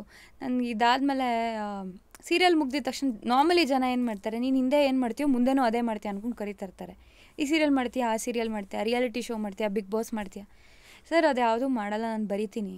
ಈ ರಂಜಿನಿಗೆ ಏನು ಹುಚ್ಚಿಡ್ದಿದೆ, ಬರಿತೀನಿ ಅಂತಾಳಲ್ಲ ಅಂತ ಚಾನಲಲ್ಲಿ ಅಂತ ಅಂದ್ಕೊಂಡ್ರೋ ಏನೋ ಅಂತ. ಸರಿ ಏನು ಬರಿತೀಯ ಬಾಮ್ಮ ಬರಿ ಅಂತ. ಹಾಗೆ ಒಂದು ಇಷ್ಟ ದೇವತೆ ಅನ್ನೋ ಸೀರಿಯಲ್ನ ಬರೆದೆ. ಆ ಸೀರಿಯಲ್ ಬರೆಯುವಾಗ ನನ್ನ ಒಳಗೆ ಬರಿತೀನಿ ಅನ್ನುವಾಗ ನಮ್ಮೊಳಗೆ ಒಂದು ಇವಾಗ ಡಾನ್ಸ್ ಮಾಡ್ತೀನಿ ಅಂದ್ಕೊಂಡಿರ್ತೀನಿ. ನನ್ನ ಎಬಿಲಿಟಿ ಏನಂತ ನಾನು ಮಾಡಿದಾಗಲೇ ಗೊತ್ತು. ಹಾಗೆ ಬರೆಯುವಾಗ ನನಗೆ ಗೊತ್ತು ನನಗೆ ಎಷ್ಟು ಎಲ್ಲೆಲ್ಲಿ ಎಡವಿದ್ದೀನಿ, ಎಲ್ಲೆಲ್ಲಿ ನನಗೆ ಪ್ಲಸ್ ಪಾಯಿಂಟ್ ಇದೆ ಅಂತ. ಒಂದು ಸಲ ನಮ್ಗೆ ಗೊತ್ತಾದಮೇಲೆ ಪ್ಲಸ್ ಪಾಯಿಂಟ್ನ ಹಿಡ್ಕೊಂಡ್ರೆ ಅದನ್ನು ಎಕ್ಸ್ಪ್ಲೋರ್ ಮಾಡ್ಕೊಂಡು ಹೋಗ್ಬೇಕು ತಾನೆ. ಕೋವಿಡ್ ಬಂತು. ಕೋವಿಡ್ ಸಮಯದಲ್ಲಿ ಎಲ್ಲ ಫ್ರೀ ಇದ್ವಿ. ನಾನು ಜೋಗಿ ಸರ್ ಪರಿಚಯ ಆಗಿದ್ದರು ರೈಟ್ರು, ಒಂದು ಕನ್ನಡತಿ ರೈಟ್ರ್ ಮೂಲಕ, ವಿಕಾಸ್ ನೇಗಿಲೋಣಿ ಅವರ ಮೂಲಕ ಪರಿಚಯ ಆಗಿದ್ರು. ಅವ್ರು ಹೋದಾಗ ಅವ್ರಿಗೂ ಬರಿತೀನಿ ನಾನು ಅಂತ ಅಂದಿದ್ದೆ. ಅವರು ಅವಧಿ ಅಂತ ಒಂದು ವೆಬ್ಸೈಟ್ ಇದೆ, ಬರೀರಿ ಅಂದರು. ಪ್ರತಿ ಶುಕ್ರವಾರ ಸಣ್ಣ ಕತೆ ಬರೆಯೋಕ್ಕೆ ಶುರು ಮಾಡಿದೆ. ಪ್ಯೂರ್ಲಿ ನನಗೋಸ್ಕರ ಬರೆಯೋಕ್ಕೆ ಶುರು ಮಾಡಿದೆ, ರೈಟಿಂಗ್ ಎಕ್ಸಸೈಸ್ ಅಂತ. ಜನ ಎಷ್ಟು ಫ್ರೀ ಇದ್ದರು ಆ ಟೈಮಲ್ಲಿ ಅಂದರೆ, ನಾನು ಸಣ್ಣ ಕತೆಗಳು ಓದಿ ಸಿನಿಮಾ ರಿಲೀಸ್ ಆಗಿದೆ ಅನ್ನೋ ಮಟ್ಟಕ್ಕೆ ಶುಕ್ರವಾರ ಇಷ್ಟಿಷ್ಟು ಕಾಮೆಂಟ್ಸು, 300, 400, 500. ಸೀರಿಯಲ್ ನೋಡಿ ಮರೆಯೋದು ಓಕೆ, ನನ್ನ ಕತೆಗಳನ್ನ ಆ ವೆಬ್ಸೈಟಿಗೆ ಹೋಗಿ ಓದಿ ನಾನು ಸೋಷಿಯಲ್ ಮೀಡಿಯಾ ಲೈಕ್ ಕಮೆಂಟ್ ಸೆಕ್ಷನಲ್ಲಿ ಪೂರ್ತಿ ರೆಸ್ಪಾನ್ಸು. ನನಗೆ ಅದೊಂಥರ ವಾವ್ ಅಂತ ಖುಷಿ ಆಗೋಯ್ತು. ನನ್ನ ಕತೆಗಳೇನೋ ಕನೆಕ್ಟ್ ಆಗ್ತಾ ಇದೆ ಜನಕ್ಕೆ, ನಾನು ಹೇಳ್ತಿರೋದು ಇಷ್ಟಪಡ್ತಿದ್ದಾರೆ. ಸರಿ ಬರೆಯೋಣ ಶುಕ್ರವಾರ 15 ಶುಕ್ರವಾರ ಬರೆದೆ. ತಲೆ ಖಾಲಿ ಆಯಿತು, ಇನ್ನಾಗಲ್ಲ ನನಗೆ, 10 ಮೇಲೇ ಓದಾಡ್ತಿದ್ದೆ. ಫಸ್ಟ್ ಏನು ಬರೆದಿದ್ದು? ಫಸ್ಟ್ ಏನೇನೋ ಸ್ಕ್ರಿಬಲ್ ಮಾಡ್ತಾ ಇದ್ದೆ ಅದನ್ನು ಕೊಡೋಕೆ ಮುಂಚೆ. ಹೇಗೆ ಬರೀತೀರಾ? Can you help us? ನಿಮ್ಮ ರೈಟಿಂಗ್ ಪ್ರಾಸೆಸ್ ಹೇಗೆ? ಒಂದು ಬರಹಗಾರರು ಹೆಂಗೆ ಯೋಚನೆ ಮಾಡ್ತಾರೆ, ಎಳೆ ಹೆಂಗೆ ತಗೋತಾರೆ? ಒಂದು ಇವಾಗ ಈ ಕಥೆಲಿ ಏನು ಹೇಳಕ್ಕೆ ಹೊರಡ್ತೀನಿ, ಈ ಕತೆ ಪ್ಲಾಟ್ ಏನು. ಎಕ್ಸಾಂಪಲ್, ಒಂದು ಹೆಣ್ಣಿನ ಮನಸ್ಸಿನ ಬಗ್ಗೆ ಹೇಳಕ್ಕೆ ಹೋಗ್ತೀನಿ ಅಂತ ಅಂದ್ಕೊಳ್ಳಿ. ಇವಾಗ ಹೆಣ್ಣು ಅಂತಂದರೆ ಒಳ್ಳೊಳಗಿರ್ಬೇಕು, ಅದು ಇದು ಅಂತ. ಇವಾಗ ನಾನು ನನ್ನದೇ ಒಂದು ವೀಕೆಂಡ್ ಸ್ವಯಂವರ ಅಂತ ಒಂದು ಕತೆ ಬರ್ತಿದ್ದೀನಿ. ಅದ್ರ ಥಾಟ್ ಪ್ರಾಸೆಸ್ ಹೇಳಕ್ಕೆ ಹೋದರೆ, ಅದರಲ್ಲಿ ಮುಖ್ಯ ಪಾತ್ರಧಾರಿ, ಅವಳಿಗೆ ಒಬ್ಬ ಬಾಯ್ ಫ್ರೆಂಡ್ ಇದ್ದಾನೆ. ಬಟ್ ಅವ್ರ ಅಮ್ಮ ಒಂದು ಹುಡುಗನ ನೋಡಿದ್ದೀನಿ, ಅವನ್ನ ಮೀಟ್ ಮಾಡು ಅಂತ ಒಂದು ಮಾಲಲ್ಲಿ ಒಂದು ಅಪಾಯಿಂಟ್ಮೆಂಟ್, ಸ್ಟಾರ್ಬಕ್ಸಲ್ಲಿ ಅಪಾಯಿಂಟ್ಮೆಂಟು. ಅಮ್ಮಂಗೆ ತಲೆ ಇನ್ನೂ ಅವಳು ಪ್ರಿಪೇರ್ಡ್ ಆಗಿಲ್ಲ, ನನ್ನ ಬಾಯ್ ಫ್ರೆಂಡ್ ಇದ್ದಾನೆ, ಅವನು ಸೆಟ್ಲ್ ಆಗಿಲ್ಲ, ಮನೇಲಿ ಹೇಳಕ್ಕೆ ಪ್ರಿಪೇರ್ ಆಗಿಲ್ಲ ಅವಳು. ಬಟ್ ಅಮ್ಮನಿಗೇನೋ ಒಂದು ಜಗಳ ಬೇಡ ಅಂತ ಅವನ್ನ ಮೀಟ್ ಮಾಡೋಕ್ಕೆ ಹೋಗ್ತಿದ್ದಾಳೆ. ನಾನು ಯೋಚನೆ ಮಾಡಿದ್ದು, ಓಕೆ ಅವಳಲ್ಲಿ ಹೋಗ್ತಾಳೆ. ಜನರಲಿ ಏನು ನಮ್ಮ ಸಮಾಜ ಹೇಳೋದೇನು, ಮೀಟೇ ಮಾಡೋಂಗಿಲ್ಲ ಬಾಯ್ ಫ್ರೆಂಡ್ ಇದ್ಮೇಲೆ ಅಂತ. ಸೊ ನಾನು ಅದು ಒಂದು ನಾರ್ಮ್ ಅದು. ಬಟ್ ಮನುಷ್ಯನ ಮನಸ್ಥಿತಿ ಏನು, ಒಂದು ಹೆಣ್ಣಿನ ಮನಸ್ಥಿತಿ ಏನು? ನಾವು ದೇವರಲ್ಲ, ನಾವು ಒಂದು ಹ್ಯೂಮನ್ ಬೀಯಿಂಗ್ ಆಗಿ ನನಗೆ ಅನ್ನಿಸ್ಬಹುದು ಇವಳು ಹಾಗೆ ಹೋಗ್ತಾಳೆ, ಅಮ್ಮನ ತಲೆನೋವು ತಪ್ಪಿಸ್ಕೊಳಕ್ಕೆ ಅವಳನ್ನ ಮೀಟ್ ಮಾಡೋಕ್ಕೆ ಹೋಗ್ತಾನೆ. ಬಟ್ ಆ ಹುಡುಗ ಸಿಕ್ಕಾಬಡೆ ಶ್ರೀಮಂತ, ವೆಲ್ ಸೆಟಲ್ಡು, ಮತ್ತು ಅದೆಲ್ಲದಕ್ಕಿಂತ ಹೆಚ್ಚಾಗಿ ಅವನು ಸಕ್ಕದಾಗಿ ಕಾಣಿಸ್ತಾ ಇದ್ದಾನೆ. ಅವ್ನ ಪರ್ಫ್ಯೂಮ್ ನೋಡಿದವಳಿಗೆ ಇಷ್ಟ ಆಗ್ತದೆ, ಅವ್ನ ಪರ್ಫ್ಯೂಮು. ಅವ್ನ ಎದುರುಗಡೆ ಕೂತಿದ ತಕ್ಷಣ ಅವಳಿಗೆ ಅಟ್ರಾಕ್ಟ್ ಆಗ್ತಾಳೆ ಅವಳು. ನಂತರ ಅವಳು ಅವನ ಜೊತೆಗೆ ಮಾತಾಡ್ತಾ ಅವ್ನು ಕೇಳ್ತಾನೆ, ನೆಕ್ಸ್ಟ್ 5 years ಏನಾಗ್ತೀರಾ ನೀವು ಅಂತ. ಯೋಚನೆ ಮಾಡಿದ್ರೆ ಏನಾಗ್ತೀನಿ ನಾನು ನನ್ನ ಬಾಯ್ ಫ್ರೆಂಡು ಏನೂ ಯೋಚನೆ ಮಾಡಿಲ್ವಲ್ಲ ಅಂತ ಅನ್ಕೋತಾಳೆ. ಅವಳು ಕ್ಲಾರಿಟಿಯಿಂದ ಹೇಳ್ತಾನೆ, ನಾನು ಈ ಥರ ಬೇರೆ ದೇಶಕ್ಕೆ ಹಿಂಗೆ ಹೋಗಬೇಕು, ಅಲ್ಲಿ ಸ್ಟಾರ್ಟಪ್ ಮಾಡಬೇಕು. ತುಂಬ ವಿಷನರಿ ವ್ಯಕ್ತಿ ಅವನು. ಅವಳಿಗೆ ಕನ್ಫ್ಯೂಸ್ ಆಗುತ್ತೆ. ಇಂಥ ದ್ವಂದ್ವಗಳನ್ನ ಬರಿಬೇಕು ಅಂತ ನಾನು ಮೊದಲು ಅಂದ್ಕೊಳ್ಳೋದು. ಯಾರು ಹೇಳಿರೋ ದ್ವಂದ್ವ ಅಲ್ಲ ಇದು. ನಾನು ಬಾಯಲ್ಲಿ ಮಾತಾಡಿದ್ರೆ, ಇಂಟರ್ವ್ಯೂಲಿ ಮಾತಾಡಿದ್ರೆ ಯಾರೋ ಬೈಬೋದು, ಇವಳು ಬಾಯ್ ಫ್ರೆಂಡ್ ಇದ್ದಾಳೆ ಇನ್ನೊಬ್ಬ. ಕತೆಲಿ ಬರೆದ್ರೆ ಬೈಯಲ್ಲ ಯಾರು. ಯಾಕೆ ಅಂದರೆ ಅಲ್ಲಿ ಸತ್ಯ ಇದೆ. ರಂಜನಿನ ಬೈಬೋದು ನೀವು, ಸಿಚುವೇಶನ್ ಬೈಯೋಕ್ಕಾಗಲ್ಲ, ನೀನು ದಡ್ಡ ಆಗೋಗ್ತೀಯ. ವ್ಯಕ್ತಿ ಅಂದಮೇಲೆ ವ್ಯಕ್ತಿ, ಆ ಸಿಚುವೇಶನ್ ನಾನು ಹೋಗಿ ಕೂತಿದ್ದೀನಿ, ನಾನು ಭಯ ಇರಲ್ಲ, ಕೇಳತ್ತದು. ನೀನು ಯಾಕೆ ಇವನ್ನ ಮದುವೆ ಮಾಡ್ಕೋತೀಯ? ಈ ಹುಡುಗ ನೋಡು ಕೈಗೆ ಸಿಕ್ಕಿರೋ ಬೆಣ್ಣೆ ಥರ ಇದ್ದಾನೆ, ಎದುರುಗಡೆ ಎಲ್ಲದರಲ್ಲೂ ಪರ್ಫೆಕ್ಟಾಗಿ ಕಾಣ್ತಿದ್ದಾನೆ, ನಿನ್ನ ಹತ್ರ ಎಷ್ಟು ಚೆನ್ನಾಗಿ ನಡ್ಕೋತಿದ್ದಾನೆ. ಮತ್ತು ಅವಳನ್ನ ಕರ್ಕೊಂಡೋಗಿ ಅವ್ರ ಅಮ್ಮಂಗೇನೋ ತಗೋತೀನಿ ಅಂದ್ಬಿಟ್ಟು ಇವಳಿಗೊಂದು ಕಾಸ್ಟ್ಲಿ ವಾಚ್ ಕೊಡಿಸ್ತಾನೆ. ಆಮೇಲೆ ಇವಳಿಗಿರೋ ಒಂದು ನಿಂಗೆ ಅವಳು ಡಾನ್ಸರ್ ಆಗಬೇಕು ಅಂತ ಏನೋ ಇರುತ್ತೆ, ನಿಂಗೊಂದು ಡಾನ್ಸ್ ಕ್ಲಾಸ್ ಕಟ್ಸ್ಕೊಡ್ತೀನಿ ಹಿಂಗೆ ಅಂದರೆ, ಅವನು ಪೂರ್ತಿ ಮದುವೆ ಅಂತ ಫಿಕ್ಸ್ ಆಗಿ ಬಂದಿರೋ ಹುಡುಗ ಅಲ್ವಾ, ಅಷ್ಟು ಹೇಳ್ತದಾನೆ. ಅವಳು ಆ ವೀಕೆಂಡ್ ಸ್ವಯಂವರ ಅಂತ ಅದಕ್ಕೆ ಕರೆದಿರೋದು. ವೀಕೆಂಡಲ್ಲಿ ಒಂದು ಸ್ಟಾರ್ಬಕ್ಸಲ್ಲಿ ಮೀಟಿಂಗ್ ಮಾಡೋಕ್ಕೆ ಹೋದಾಗ ಆ ಹೆಣ್ಣಿನ ಮನಸ್ಸು ಎಷ್ಟೆಲ್ಲ, ಆ ಜರ್ನಿ ಏನು ಅವಳದು ಅನ್ನೋದು. ಕಡೆಗೆ ನಾವು ವಾಪಸ್ ಸಾಕ್ಷಿಗೆ ಬರೋದು. ಏನಾದರೂ ಆಗಿರಲಿ, ನನಗೊಂದು ಕಮಿಟ್ಮೆಂಟ್ ಇದೆ ಅಂತ. ಅವಳು ಅವನ್ನೇನು ಹೇಟ್ ಮಾಡಲ್ಲ. ಸೊ ಅದು ಏನೇನಾಗತ್ತೆ ಅನ್ನೋದನ್ನ ಕತೆ ಓದಿದ್ರೇ ಗೊತ್ತಾಗುತ್ತೆ. ಈ ಕತೆನ ನಾನು ಯಾಕೆ ಹೇಳಿದೆ ಅಂದರೆ, ನನ್ನ ಥಾಟ್ ಪ್ರೊಸೆಸ್ ಇದು. ನನಗೆ ಈ ಭಾವನೆನ ಹೇಳಬೇಕಿದೆ, ಆ ಭಾವನೆನ ಮೊದಲು ಸೆಲೆಕ್ಟ್ ಮಾಡ್ಕೋತೀನಿ, ಏನು ಎಮೋಷನ್, ಅದಕ್ಕೊಂದು ಪ್ಲಾಟ್ ಕೊಡೋದು. ಆಗ ಒಂದು ಪಾತ್ರ ಸೃಷ್ಟಿಯಾಗತ್ತೆ. ಆ ಪಾತ್ರ ಸೃಷ್ಟಿಯಾಗಿ ಅದಕ್ಕೆ ಕೆಲಸ ಕೊಡಬೇಕಾಗತ್ತೆ. ಅವಳು ಏನೋ ಒಂದು ಕೆಲಸ ಮಾಡಬೇಕು, ನೆಕ್ಸ್ಟ್ ಅದಕ್ಕೆ ಡ್ರೀಮ್ ಕೊಡಬೇಕಾಗತ್ತೆ. ಆ ಡ್ರೀಮು ಕೇಳಿದ್ರೆ ಯಾರಿಗಾದರೂ ಇಷ್ಟ ಆಗೋ ಡ್ರೀಮ್ ಆಗಿರಬೇಕು. ಈಗ ನಾನು ಯಾರನ್ನೋ ಹೋಗಿ ಯಾರ್ದೋ ಮನೆ ಕಳ್ತನ ಮಾಡ್ತೀನಿ ಅಂದರೆ ಅದು ಡ್ರೀಮ್ ಆಗಲ್ಲ, ಅದು ಒಳ್ಳೆ ಡ್ರೀಮ್ ಆಗಬೇಕು. ಆ ಡ್ರೀಮಿಗೆ ಒಂದು ತೊಡಕಿರಬೇಕು. ಆ ತೊಡಕು, ಅದಕ್ಕೆ ನಾವು ಕಾನ್ಫ್ಲಿಕ್ಟ್ ಅಂತ ಕರಿತೀವಿ. What is the plot, what is the conflict, it has to be strong. So ಅದಕ್ಕೊಂದು ನೈತಿಕ ಜವಾಬ್ದಾರಿ ಇರಬೇಕು, ಇಷ್ಟ ಆಗಬೇಕು ಆ ಪಾತ್ರ, ಅದು ಏನು ಅದ್ರ ಸ್ಟ್ರಗಲ್ ಜನಕ್ಕೆ ಕನೆಕ್ಟ್ ಆಗಬೇಕು, ಆ್ಯಂಡ್ ಅದು ಇವತ್ತಿನ ಜನಕ್ಕೂ ದಿನಕ್ಕೂ ಪ್ರಸ್ತುತ ಇರಬೇಕು. ಅದನ್ನು ಮನೆಯಿಂದ ಅದು ಕತೆ ಓದಿದ್ಮೇಲೆ ಅದಕ್ಕೇನೋ ಟೇಕ್ ಅವೇ ಇರಬೇಕು. ಇದೆಲ್ಲ ನಾನೇನು ಹೊಸದಾಗಿ ಹೇಳ್ತಿಲ್ಲ, ಇದು ಎಲ್ಲ ಕತೆಗಳಿಗೂ ಇರೋ ಪ್ರಾಸೆಸ್ಸೇ.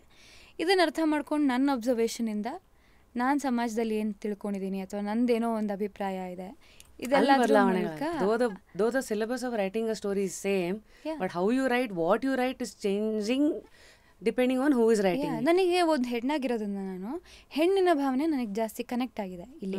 ಇದನ್ನ ಯಾರೋ ಹುಡುಗ ಬರೆಯೋಕ್ಕಾಗತ್ತಾ? ಪ್ರಾಬಬ್ಲಿ ಆಗದೆ ಇರ್ಬೋದು. ಯಾಕಂದ್ರೆ ಅವನು ಒಂದು ಹುಡುಗಿ ಹಿಂಗೆ ಅನ್ಕೋತಾಳೆ ಅನ್ನೋದಕ್ಕೆ ಅವ್ನ ಮೈಂಡ್ ಏನಕ್ಕೆ ಯೋಚನೆ ಮಾಡತ್ತೆ ಅದು. ಆ್ಯಂಡ್ ಅವ್ರು ಅದನ್ನ ಜೀವಿಸಿರಲ್ವಲ್ಲ, ನಂಗೆ ಗೊತ್ತಿರುತ್ತೆ. ನಾನೇನೋ ಈ ಥಾಟ್ ನನಗೆ ಎಲ್ಲಿಂದ ಬಂದಿರ್ಬೋದು, ಎಲ್ಲೋ ಒಂದು ಕಡೆ ನಾನು ಶ್ರೀಮಂತನ ಮದುವೆ ಆದರೆ ಹೆಂಗಿರ್ತೀನಿ, ನನ್ನನ್ನು ಇಷ್ಟಪಟ್ಟಿರೋನ್ ಮದುವೆ ಆದರೆ ಹೆಂಗಿರ್ತೀನಿ ಅನ್ನೋದು ನನ್ನ ಮನಸ್ಸಲ್ಲಿ ಓಡಿರಬಹುದು. ಅದಕ್ಕಾಗಿ ಆ ರೆಪ್ರೆಸೆಂಟೇಷನ್ ಇದೊಂದು ಕತೆ ಮೂಲಕ ಬಂದಿರಬಹುದು, ಅಥವಾ ನಾನು ಯಾರನ್ನೋ ನೋಡಿರ್ಬೋದು ಆ ಒಂದು ದ್ವಂದ್ವದಲ್ಲಿ ಬಿದ್ದಿರೋವ್ರನ್ನ. ಸೊ ನನಗೆ ಆ ಥರ ನಾನು ಹೇಳೋ ಮಾತುಗಳನ್ನ ನೇರವಾಗಿ ಹೇಳೋಕ್ಕಾಗದೆ ಅದು ಕತೆಯಾಗಿ ಹುಟ್ಟುತ್ತೇನೋ ನನಗೆ. ಮತ್ತು ಅದು ಪುಸ್ತಕದಲ್ಲಿ ಬಂದಿದೆ. ಈಗ ನೆಕ್ಸ್ಟು ಇನ್ನೂ ಬಿಗ್ಗರ್ ಸ್ಪೇಸಲ್ಲಿ ಬರೀಬಹುದಾ? ಸೊ ಇವಾಗ ಅದು ಸಿನಿಮಾ ಅಂತ ಆಯಿತು ಅಂದರೆ ಜನ ನನ್ನನ್ನು ಎಷ್ಟು ಆಕ್ಸೆಪ್ಟ್ ಮಾಡ್ಕೋತಾರೆ. ಈಗ ಇದೇ ಕತೆನೇ ನಾನು ಸೀರಿಯಲಲ್ಲಂತೂ ಬರೆಯೋಕ್ಕಾಗಲ್ಲ, ಸೀರಿಯಲ್ ಟೆಂಪ್ಲೇಟ್ ಫಿಕ್ಸ್ ಆಗಿದೆ, ಅಲ್ಲಿ ಬರೆಯೋಕ್ಕಾಗಲ್ಲ. ಬರೆದ್ರೂ ಅದು ಒಂದು ರೈಲ್ ಹತ್ಕೊಂಡು ಓಡ್ತಾ ಇರಬೇಕು, ಅಲ್ಲಿ ಅವತ್ತಿಗೆ ಕೇಟರ್ ಮಾಡಿ 100 ಎಪಿಸೋಡ್ ಬರೆಯೋಷ್ಟೊಳಗೆ ಈ ಭಾವನೆಗಳೆಲ್ಲ ಅಳಿಸೋಗಿ ನಾರ್ಮಲ್ ಟ್ರ್ಯಾಕ್ ಹಿಡಿದ್ಬಿಡುತ್ತದು.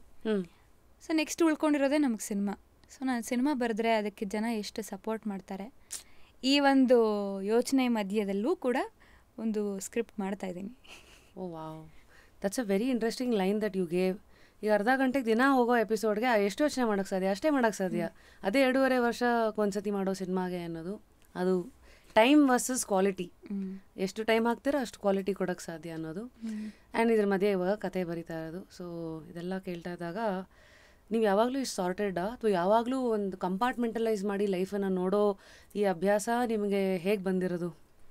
ಮೇ ಬಿ ಒಬ್ಬಳೇ ಬಂದಲ್ಲ ಅದಕ್ಕೆ ಇರ್ಬೋದು, ಅಥವಾ ಅದು ಹೆಂಗೆ ಹುಟ್ಟತ್ತೋ ಗೊತ್ತಿಲ್ಲ. ನಂಗೆ ಕ್ಲಾರಿಟಿ ಇಲ್ಲ ಅಂದರೆ ನಾನು ಮುಂದಕ್ಕೆ ಹೋಗಲ್ಲ. ನಂಗೆ ಅದು ಅರ್ಥ ಆಗಿರಬೇಕು. ತಪ್ಪಾಗಿ ಅರ್ಥ ಆದರೂ ಪರವಾಗಿಲ್ಲ, ಆ ಕ್ಷಣಕ್ಕೆ ಅರ್ಥ ಆಗಿದೆ ಅಂತ ನಂಗೆ ಅನ್ನಿಸ್ಬೇಕು. ಇಲ್ಲ ಇದನ್ನೆಲ್ಲ ಜಡ್ಜ್ ಮಾಡ್ಕೊಂಡಿದ್ದೀನಿ, ನಾನು ಕ್ಲಾರಿಟಿ ತೊಗೊಂಡಿದ್ದೀನಿ. ಇಲ್ಲಿಗೆ ಯಾಕೆ ಇವಾಗ ನಾನು ಹೇಳ್ತಿದ್ದೀನಲ್ಲ, ನಾನು ಹೀರೋಯಿನ್ ಅಲ್ಲ, ನಾನು ಕಲಾವಿದೆ. ಹೀರೋಯಿನ್ ಅಂದಾಗ ಏನೇನೋ ಎಕ್ಸ್ಪ್ಲೋರ್ ಮಾಡಬೇಕಾಗತ್ತೆ, ಅದು ನನ್ನ ಕೈಲಿ ಆಗಲ್ಲ, ನನ್ನ ಕಲಾವಿದೆ. ಇದು ನನಗೆ ತುಂಬ ಶಾಂತಿ ಕೊಡುತ್ತೆ. ಇಲ್ಲ ಪ್ರತಿ ಸಲ ಯಾರೋ ಒಬ್ಬರು ಸುಂದರವಾಗಿರೋರನ್ನ ನೋಡಿದಾಗ, ಅಥವಾ ಇನ್ನೂ ನನಗಿಂತ ಚೆನ್ನಾಗಿರೋ ಬಟ್ಟೆ ಹಾಕ್ಕೊಂಡವ್ರನ್ನ ನೋಡಿದಾಗ, ಅದನ್ನು ಜನ ಇಷ್ಟಪಟ್ಟಾಗ ನನಗೆ ಶುರು ಆಗ್ಬಿಡ್ತಲ್ಲ ಇನ್ಸೆಕ್ಯೂರಿಟಿ.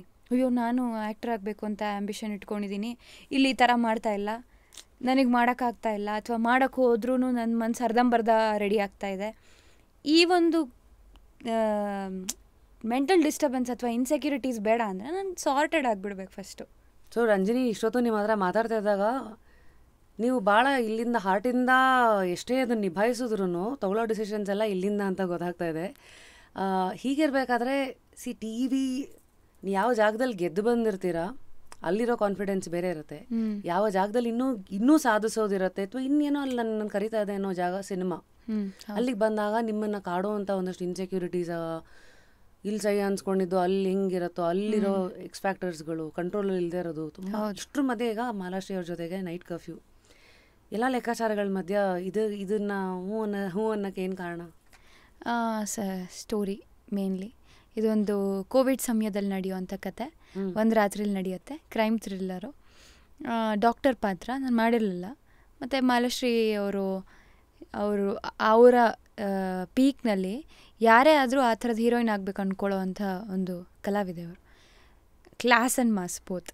ಸೊ ನನಗೊಂದು ಒಳ್ಳೆಯ ಆಪರ್ಚುನಿಟಿ. ಇಡೀ ಸಿನಿಮಾ ಈಕ್ವಲ್ ಆಗಿ ಮಾಲಾಶ್ರೀ ಅವ್ರ ಪಾತ್ರದಷ್ಟೇ ಈಕ್ವಲ್ ಆಗಿ ಬರೋವಂಥ ಪಾತ್ರ. ಸೊ ಖುಷಿ ಇತ್ತು, ಮಾಡಿದೆ. ಅದಕ್ಕಿಂತ ಹೆಚ್ಚಿನ ಕ್ಯಾಲ್ಕುಲೇಷನ್ ಏನೂ ಹಾಕಲಿಲ್ಲ.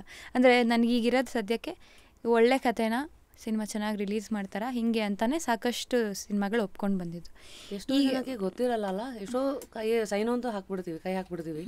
ರಿಲೀಸಿಗೆ ಕೆಲವು ಸತಿ ಬಜೆಟ್ಸ್ಗಳಿರಲ್ಲ, ಸಿನಿಮಾ ಮಾಡೋದು ಈಸಿ, ಇವತ್ತು ಅರ್ಧಕ್ಕೂ ನಿಂತೋಗುತ್ತೆ. ಆಗ ನಮ್ಮದು ಎಷ್ಟೋ ಎಫರ್ಟು ಕಾನ್ಫಿಡೆನ್ಸ್ ವೇಸ್ಟ್ ಆಗುತ್ತೆ. ಹೌದು. ಗುದ್ದಾಡಿದ್ರೆ ಗಂಧ ಜೊತೆ ಗುದ್ದಾಡಬೇಕು ಅನ್ನೋದೊಂದು ಮಾತಿದೆ. ಇದೇ ದೊಡ್ಡ it is self explanatory statement. I feel somewhere the kind of choices that you would want to make will be the good production house ಅಥವಾ ವಿತ್ ಸಮ್ ಗುಡ್ ಹೆಸರು ಮಾಡಿರೋ ಆ್ಯಕ್ಟರ್ಸ್ಗಳ ಜೊತೆಗೆ. ಸುತ್ತಮುತ್ತ ಆ ಥರದವ್ರು ಇದ್ದಾಗ ಅದು ನಿಮ್ಮ ಮೇಲೆ ಯಾವ ಥರ ಪರಿಣಾಮ ಬೀರುತ್ತೆ? ಲೈಕ್ ಉದಾಹರಣೆಗೆ ಮಾಲಾಶ್ರೀ ಅವರಾಗಿರ್ಬೋದು. ಹಾಂ, ಅವ್ರನ್ನೆಲ್ಲ ನೋಡಿದಾಗ ನಮಗೆ ಈ ಸಿನಿಮಾದವ್ರದ್ದು ಒಂದು ಮೈಂಡ್ಸೆಟ್ಟು ಚೆನ್ನಾಗಿರುತ್ತೆ. ಒಂಥರ ಆ್ಯಕ್ಟಿಂಗ್ ಮಾಡೋದ್ರಿಂದ ಹಿಡಿದು ಅವರಿಗೆ ಆ ಮೊನೋಟನಿ ಅನ್ನೋದು ಬರಲ್ಲ ಮುಖದಲ್ಲಿ. ಪ್ರತಿ ಶಾಟ್ನ ಒಂದು ಎಕ್ಸೈಟ್ಮೆಂಟಲ್ಲಿ ಮಾಡ್ತಾರೆ. ಯಾಕಂದರೆ ಕತೆ ಚಿಕ್ಕದಾಗಿರುತ್ತೆ, ಸಣ್ಣ ಟೈಮಲ್ಲೇ ಜಾಸ್ತಿ ಹೇಳಬೇಕಾಗತ್ತೆ. ಆ್ಯಕ್ಟ್ರ್ಗಳದ್ದು ಜವಾಬ್ದಾರಿ ಜಾಸ್ತಿ ಇರುತ್ತೆ. ಮತ್ತು ಪ್ರತಿ ಶಾಟು ಇಂಪಾರ್ಟೆಂಟು. ಇದರಲ್ಲಿ ಹೆಂಗೋ ಮಾಡಿಬಿಡ್ತೀನಿ, ನೆಕ್ಸ್ಟ್ ಸೀನ್ ನೋಡ್ಕೊಳ್ಳೋಣ ಅಂತ ಇಲ್ಲ. ಎಪಿಸೋಡ್ ಇಲ್ಲ, ಇಲ್ಲೇ ನೀನು ಕರೆಕ್ಟಾಗಿರ್ಬೇಕು ನೀನು ಅಂತ. ಆ ಒಂದು ಸೀರಿಯಸ್ನೆಸ್ಸು ನನಗಿಷ್ಟ. ಅದು ನನ್ನ ಫಸ್ಟ್ ಡೇ ಆಫ್ ಕರಿಯರಿಂದನೂ ನನಗೆ ಗೊತ್ತಿಲ್ಲ ಸೀರಿಯಲ್ ಸಿನಿಮಾ ಅಂತ ಡಿಫ್ರೆನ್ಸ್ ಗೊತ್ತಿಲ್ಲ. ನಾನು ಆಲ್ಮೋಸ್ಟ್ ಎಲ್ಲ ಸೀನ್ಸಲ್ಲೂ ನಾನು ಬೆಸ್ಟ್ ಕೊಡಬೇಕಂತಲೇ ಮಾಡಿದ್ದು. ಬಟ್ ಒನ್ ಪಾಯಿಂಟ್ ಆದಮೇಲೆ ಏನೇ ಕೊಟ್ಟರು ಇದು ಮುಗ್ದೋಗುತ್ತೆ, ಮರ್ತೋಗ್ತಾರೆ ಅನ್ನೋದು. ಆಮೇಲೆ ತಿರ್ಗಾ ಅದನ್ನೇ ಮಾಡ್ತೀವಿ ನಾವು ಅನ್ನೋದು ಒಂದು ಸಣ್ಣ limitation in the T V. But ಇಲ್ಲಿ ನಾವು ಮಾಡದೇ ಇರೋದನ್ನು ಜನ ನೋಡ್ತಾರೋ ಬಿಡ್ತಾರೋ. ಆ್ಯಂಡ್ ಜನಗಳು ನಮ್ಮನ್ನು ನಂಬ್ಕೊಂಡು ಥಿಯೇಟ್ರಿಗೆ ಬರೋದು ದೊಡ್ಡ ಜವಾಬ್ದಾರಿ ಮತ್ತು ಅವ್ರು ನಮಗೆ ಕೊಡ್ಬೋದಾದಂಥ ದೊಡ್ಡ ಗೌರವ. ಈಗ ಮನೇಲೇನೋ ಟಿ ವಿ ಇದೆ, ಹಾಕಿದ್ದಾರೆ, ನೋಡ್ತೀನಿ ಅನ್ನೋದು ಒಂದು. ನಮ್ಮನ್ನು ಹುಡ್ಕೊಂಡು ಬಂದು ಅವ್ರ ಸಮಯ, ಅವ್ರ ಹಣ ಮತ್ತು ಒಂದು ಇಷ್ಟಪಟ್ಟದ ಮೇಲೆ ಕೊಡೋ ಗೌರವ ತುಂಬ ದೊಡ್ಡದದು. ಸೊ ಇದು ನನಗೆ ಅದಕ್ಕೆ ತಗೊಳಕ್ಕೆ ಸಾಧ್ಯ ಇದೆಯಾ ನನಗೆ? ಅದಕ್ಕೆ ನಾನು ಏನೇನು ಪ್ರಿಪೇರ್ ಆಗಬೇಕು ಅಂದರೆ ಆವಾಗ ನಾನು ತುಂಬ ತ್ಯಾಗಗಳು ಮಾಡಬೇಕಾಗತ್ತೆ. ಅಂದರೆ ಯಾವುದೋ ಒಂದು ಹಣಕ್ಕೋ ಪ್ರತಿ ತಿಂಗಳು ನನಗೆ ದುಡ್ಡು ಬರ್ತಾ ಇಲ್ವಲ್ಲ ಅಂದರೆ ಬರಲ್ಲ ಅದು. ಯಾಕಂದರೆ ನಾವಿಲ್ಲಿ ಮಾಡ್ತಾ ಇರೋದು ಒಂದು ಲಾಜಿಕ್ ಇಲ್ಲದಿರೋ ಕೆಲಸ. ಯಾಕೆಂದರೆ ದುಡ್ಡು ಬರುತ್ತಾ ನನಗೆ ಪ್ರತಿ ತಿಂಗಳು? ನಾನು ಸೇಫಾ? ಇಲ್ಲ, ಕಂಫರ್ಟ್ ಇಲ್ಲ. ಇಲ್ಲಿ ನಾನು ಮಾಡ್ತಿರೋದು ಒಂದು ಕತೆ ಹೇಳ್ತೀನಿ, ಆ ಕತೆ ಚೆನ್ನಾಗಿರುತ್ತೆ ಅಂತ ನಂಬ್ಕೊಂಡು ಜನ ಅವ್ರ ಸಮಯ ಹಣನೆಲ್ಲ ಇಟ್ಟು ಅಲ್ಲಿಗೆ ಬರ್ತಾರೆ. ಅದರಿಂದ ಅವ್ರಿಗೇನೋ ಟೇಕ್ಅವೇ ಇರುತ್ತೆ. ಅಂದಾಗ ನಾನು ಫಸ್ಟ್ ಆ ನಂಬಿಕಸ್ಥ ವ್ಯಕ್ತಿ ಆಗಬೇಕು, ಅಷ್ಟು ಡೆಡಿಕೇಟೆಡ್ ಆಗಬೇಕು. ಸೊ ಇಲ್ಲಿ ತುಂಬ ಜವಾಬ್ದಾರಿ, ಆ ಲೈನ್ ತುಂಬ ಕಷ್ಟದ್ದಾಗಿದೆ. ಮತ್ತು ಅದ್ರ ಮಧ್ಯದಲ್ಲಿ ಇವಳು ಟಿ ವಿಯಿಂದ ಬಂದಿರೋಳು ಅಂತ ಬೇರೆ ಅಂದ್ಕೊಂಬಿಟ್ರೆ ಅನ್ನೋ ಭಯ ಇದೆ.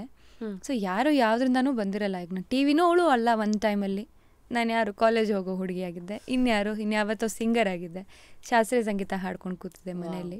ಎಷ್ಟು ಚೆನ್ನಾಗಿ ಹೇಳಿದ್ರಿ. ಟೈಪ್ಕಾಸ್ಟ್ ಮಾಡೋದು ಬೇಡ, ನಾವು ಎಲ್ಲಿಂದಲೂ ಬಂದಿರೋರಲ್ಲ, ಆ ಪಾತ್ರಕ್ಕೆ ಆ ಟೈಮಲ್ಲಿ ಅಲ್ಲಿರ್ತೀವಿ. ಅದು ಬಿಟ್ರೆ ವಿ ಕೀಪ್ ಚೇಂಜಿಂಗ್. ಹೌದು, ನಾನು ಅದನ್ನ ಮಾಡೋಕ್ಕೆ ಬದಲಾದೆ ಅಂದರೆ ಇದನ್ನ ಮಾಡೋಕ್ಕೂ ನಾನು ಬದಲಾಗಬಲ್ಲೆ. ನಮ್ಮ ಒಳಗಿರೋ ಒಂದು ಡೆಡಿಕೇಶನ್ ಅಷ್ಟೇ ಅದು. ಕನ್ನಡ ಆಡಿಯನ್ಸಿಗೆ ತುಂಬ ಓಪನ್ ಮೈಂಡೆಡ್ ಆಗ್ತಿದ್ದಾರೆ. ಮುಂಚಿನ ಥರ ಅವರಿಗೆ ಏನೋ ಮಸಾಲ ಕೊಟ್ಟರೆ, ಅಂದರೆ ಈಗ ಇನ್ನೂ ತಮಿಳಲ್ಲಿಲ್ಲ, ತೆಲುಗುದಲ್ಲಿ ಕೊಡೋ ಅಂತ ಆ ಥರದ್ದೆಲ್ಲ ಅವರಿಗೆ ಗಾಳಗಳನ್ನ ಹಾಕ್ಕೊಂಡು ಥಿಯೇಟ್ರ್ ಕರ್ಕೊಂಡು ಬರೋಕ್ಕಾಗ್ತಾ ಇಲ್ಲ. ಗಾಳಗಳಂದರೆ ಅಂದರೆ ಜನಗಳಿಗೆ ಈ ಥರ ಮಸಾಲೆ ಕೊಟ್ಟರೆ, ಐಟಮ್ ಸಾಂಗ್ ಕೊಟ್ಟರೆ, ಒಂದು ಸ್ವಲ್ಪ ನ್ಯೂಡಿಟಿ ಕೊಟ್ಟರೆ ಅಥವಾ ರೊಮ್ಯಾನ್ಸು ಅಥವಾ ಇಂಟಿಮೆಸಿ ತೋರಿಸಿದ್ರೆ ಬಂದುಬಿಡ್ತಾರೆ ಥಿಯೇಟ್ರಿಗೆ ಅಂತ ಯಾರೂ ಯಾಮಾರಲ್ಲ ಇಲ್ಲಿ. ಅಂದರೆ ನನಗೆ ಯಾರೋ ಒಬ್ರು ತುಂಬ ಚೆನ್ನಾಗಿ ಹೇಳಿದ್ರು, ತೆಲುಗುನಲ್ಲಿ ಪುಸ್ತಕ ಬಿಡುಗಡೆ ಆದರೆ 500 ಕಾಪಿ ಹೋದರೆ ವಾವ್ ಅಂತೆ. ನನ್ನ ಕತೆ ಡಬ್ಬಿ 20,000 ಕಾಪಿ ಹೋಗಿದೆ. ಅಂದರೆ ಇಲ್ಲಿರೋ ಜನ ಎಷ್ಟು ರ್ಯಾಷನಲ್ ಮತ್ತು ಇಂಟೆಲೆಕ್ಚುಯಲ್ ಕನ್ನಡದವರು ಅಂತ. ಪುಸ್ತಕ ಓದ್ತಾ ಇರೋರು. ಅಷ್ಟೆಲ್ಲದೆ 8 ಜ್ಞಾನಪೀಠ ಪ್ರಶಸ್ತಿ ಬರುತ್ತಾ? ಐ ಥಿಂಕ್ ಅಲ್ಲೇನೆ ನಮ್ಗೆ ಸ್ಟ್ಯಾಂಡರ್ಡ್ ಹೇಳ್ಬಿಟ್ಟಿದ್ದಾರೆ. ಇಲ್ಲಿ ಜನ ಭಾಳ ಓದಿರೋರು, ಭಾಳ ಜೀವನ ನೋಡಿರೋರು. ನೀವು ಇವತ್ತು ಕರ್ಕೊಂಬಂದು ಯಾವುದೋ ಚಿಪ್ಸು ಕೊಟ್ರೆ ಇಲ್ಲ, ಅವರು ನೀವು ಹಾಕಿದ್ರೆ ಸ್ಟಫ್ ಇರೋದೇ ನೋಡ್ತಾರೆ. ತುಂಬ ರೆಸ್ಪೆಕ್ಟ್ ಇದೆ. ಜನ ನನ್ನ ಮೇಲೆ ಕಮೆಂಟ್ ಪಾಸ್ ಮಾಡಿದ್ರು ಅದರಲ್ಲಿ ಏನೋ ಸತ್ಯ ಇದೆ ಅಂತ ಹುಡುಕ್ಬಿಟ್ಟು ಸರಿ ಮಾಡ್ಕೊಳಕ್ಕೆ ಇಷ್ಟಪಡ್ತೀನಿ. ನೀನು ಯಾಕೆ ಹೇಳ್ತೀಯ ಅಂದರೆ ನಾನು ಈ ಫೀಲ್ಡಲ್ಲಿ ಇರಬಾರ್ದು, ಅವ್ರು ಹೇಳ್ತಾರೆ ನನಗೆ. ಸೊ ಅವ್ರನ್ನ ಗುರುಗಳ ಥರ ತೊಗೊಂಡು ಅವ್ರು ದಾರಿ ತೋರಿಸ್ತಾ ಇದ್ದಾರೆ ಅಂತಲೇ ತೊಗೋಬೇಕು. ಸೊ ಫೀಡ್ಬ್ಯಾಕ್ ಅಂತಲೇ ತೊಗೊಳ್ತೀನಿ. ಬಟ್ ಪ್ಲೀಸ್ ಸ್ವಲ್ಪ ಓಪನ್ ಮೈಂಡೆಡ್ ಆಗಿ ಇಟ್ಕೊಳ್ಳಿ. ಇವ್ರಿಗಿದೆ ಸಾಧ್ಯ, ಇವ್ರು ಇದಕ್ಕೆ ಫಿಕ್ಸು, ನನಗಂತಲ್ಲ ಯಾರಿಗಾದರೂ ಕೆಲಸ ಮಾಡೋ ನೋಡ್ತಾ ಇದ್ದೀನಿ. ರಂಜಿನಿ ಈಸ್ ಕಾಷನ್ಲಿ ಸೇಯಿಂಗ್ ಒಂದು ಸ್ವಲ್ಪ ಓಪನ್ ಮೈಂಡ್ ಇಟ್ಕೊಳ್ಳಿ. ಬಿಕಾಸ್ ನಾನು ಸಿನಿಮಾದಲ್ಲಿ ಈಗ ಪ್ರಯತ್ನ ಪಡ್ತಿದ್ದೀನಿ ಅನ್ನೋದೇ. ಅಂದರೆ ಹೇಗೆ ಒಪ್ಕೊಂಡಿದ್ರೋ ಅಲ್ಲಿದ್ದು ಒಂದಷ್ಟು ಅದನ್ನ ಬಿಟ್ಟು ಇದನ್ನೂ ಅಂತನಾ? ಅಂದರೆ ಹೌದು, ನಾನು ಅದನ್ನೇ ನೇರವಾಗಿ ಹೇಳ್ತಾ ಇರೋದು. ಈಗ ಒಬ್ಬ ಹುಡುಗಿ ಹೀರೋಯಿನ್ ಆಗ್ತೀನಿ ಅಂತ ಹೇಳ್ತಾ ಇಲ್ಲ, ಕತೆ ಬರಿತೀನಿ ಅಂತ ಹೇಳ್ತಾ ಇದ್ದೀನಿ. ನಿರ್ದೇಶನ ಮಾಡಬೇಕು ಅಂತ ಅಂದ್ಕೋತಾ ಇದ್ದೀನಿ. ಸೊ ನಾನು ನೆಕ್ಸ್ಟು ಸಿನಿಮಾ ಮಾಡ್ತೀನಿ ನಿಮಗೆ ಅಂದರೆ ನಾನು ಸೀರಿಯಸ್ ಆಗಿದ್ದೀನಿ. ನಾನು ಹಳೆಯದನ್ನ ಪಾತ್ರಗಳು ಅಥವಾ ನಾನು ಏನು ಮಾಡಿದ್ದೀನಿ ಇದನ್ನು ಮಾಡೋಕ್ಕಾಗಲ್ಲ ಅಂದ್ಕೋಬೇಡಿ ಅಂತ ಹೇಳ್ತಾ ಇದ್ದೀನಿ. ಬೇಸಿಕ್ಲಿ ನಿಮ್ಮ ಒಂದು ಜೀವನದ ಒಂದು ಪುಸ್ತಕದಲ್ಲಿ ಬೇರೆ ಬೇರೆ ಚಾಪ್ಟರ್ಗಳಿದು. ಇದು ಮುಂದಿನ ಚಾಪ್ಟರು, ಹೊಸ ಚಾಪ್ಟರು, ಅದಕ್ಕೂ ಇದಕ್ಕೂ ಕನೆಕ್ಷನ್ ಇಲ್ಲ ಅಂತ. ಹೌದು, ಪ್ರತಿ ಇವಾಗ ನಾನು ಥಿಯೇಟ್ರಿಂದ ಸೀರಿಯಲ್ಗಿರಲಿಲ್ಲ, ಸೀರಿಯಲಿಂದ ಓದಿದ್ದಕ್ಕಿಂತ ಹಾಡೋದಕ್ಕಿರಲಿಲ್ಲ, ಈಗ ಪುಸ್ತಕ ಬರೆಯೋದಕ್ಕಿರಲಿಲ್ಲ. ಏನಂದರೆ ಒಂದು ಆಸಕ್ತಿ, ಡೆಡಿಕೇಶನ್ ಅಷ್ಟೇ ಇದ್ದಿದ್ದು. ಬಟ್ ಸುಮಾರು ಜನ ಹೇಳ್ತಾರೆ ಕೂಡ ನೀವು ವಿ ಆರ್ ಎಕ್ಸೈಟೆಡ್, ನೀವು ನೆಕ್ಸ್ಟ್ ಪುಸ್ತಕ ಬರೀರಿ ಅದು ಇದು ಅಂತ. ಸೊ ಒಂದು ಏನಾದರೂ ಹೊಸದನ್ನು ಮಾಡೋ ಒಂದು ದಾರಿಲಿದ್ದೀನಿ. ಅದಕ್ಕೆ ಎಲ್ಲರೂ ಸಪೋರ್ಟ್ ಮಾಡ್ತಾರೆ ಅಂತ ಅಂದ್ಕೊಳ್ತೀನಿ. ಐ ಥಿಂಕ್ ಇದು ರೀಸೆಂಟಾಗಿ ಯು ವೆಂಟ್ ಟು ಪೋರ್ಚುಗಲ್ ಬರ್ಡೇನಲ್ಲಿ ಒಂದು ಲೈವ್ ಬಂದಿದ್ರಿ. ಅಲ್ಲೂ ಇದೆಲ್ಲ ನೀವು ಮಾತಾಡಿದ್ರಿ, ಎಲ್ಲ ಹೇಳಿದ್ರಿ. ಅಲ್ಲಿರೋರು ಏನೋ ದೇಶನ ಚೆನ್ನಾಗಿ ಇಟ್ಕೊಂತಾರೆ, ಕೆಲವೊಂದು ವಿಚಾರಗಳು ನಾವು ಫಸ್ಟ್ ಅಲ್ಲ ಅವ್ರು ಫಸ್ಟು, ನೀವು ಹೋಗಿ ಅಂತ ಬಿಟ್ಟು ಆಮೇಲೆ ಇದೆಲ್ಲ ಕಲಿಯೋಣಗಳಂತೆಲ್ಲ ಹೇಳ್ತೀರಾ. ಆಮೇಲೆ ಇದೇ ಥರ ಒಂದು ಕೊನೆಗೊಂದು ಟೀಸರ್ ಕೊಟ್ರಿ, ನಾನು ಮುಂದೆ ಏನೋ ಮಾಡ್ತೀನಿ ಜೊತೆಗೆ ನಿಲ್ಲಿ ಅನ್ನೋ ಅದು ವಾಟ್ ಈಸ್ ದಿಸ್. ಆಮೇಲೆ ಇನ್ಯಾವುದೋ ಗೂಗಲ್ ಮಾಡಿರ್ಬೇಕಾದ್ರೆ ರಂಜನಿ ರಾಘವನ್ ಕಾಲಿಗೆ ಏನೋ ಕಾಲುಂಗುರ ಮದುವೆ ಆಗೋಯ್ತಾ ಸೀಕ್ರೆಟಾಗಿ, ಇವೆಲ್ಲ ನೋಡಿದ್ದೀರಾ?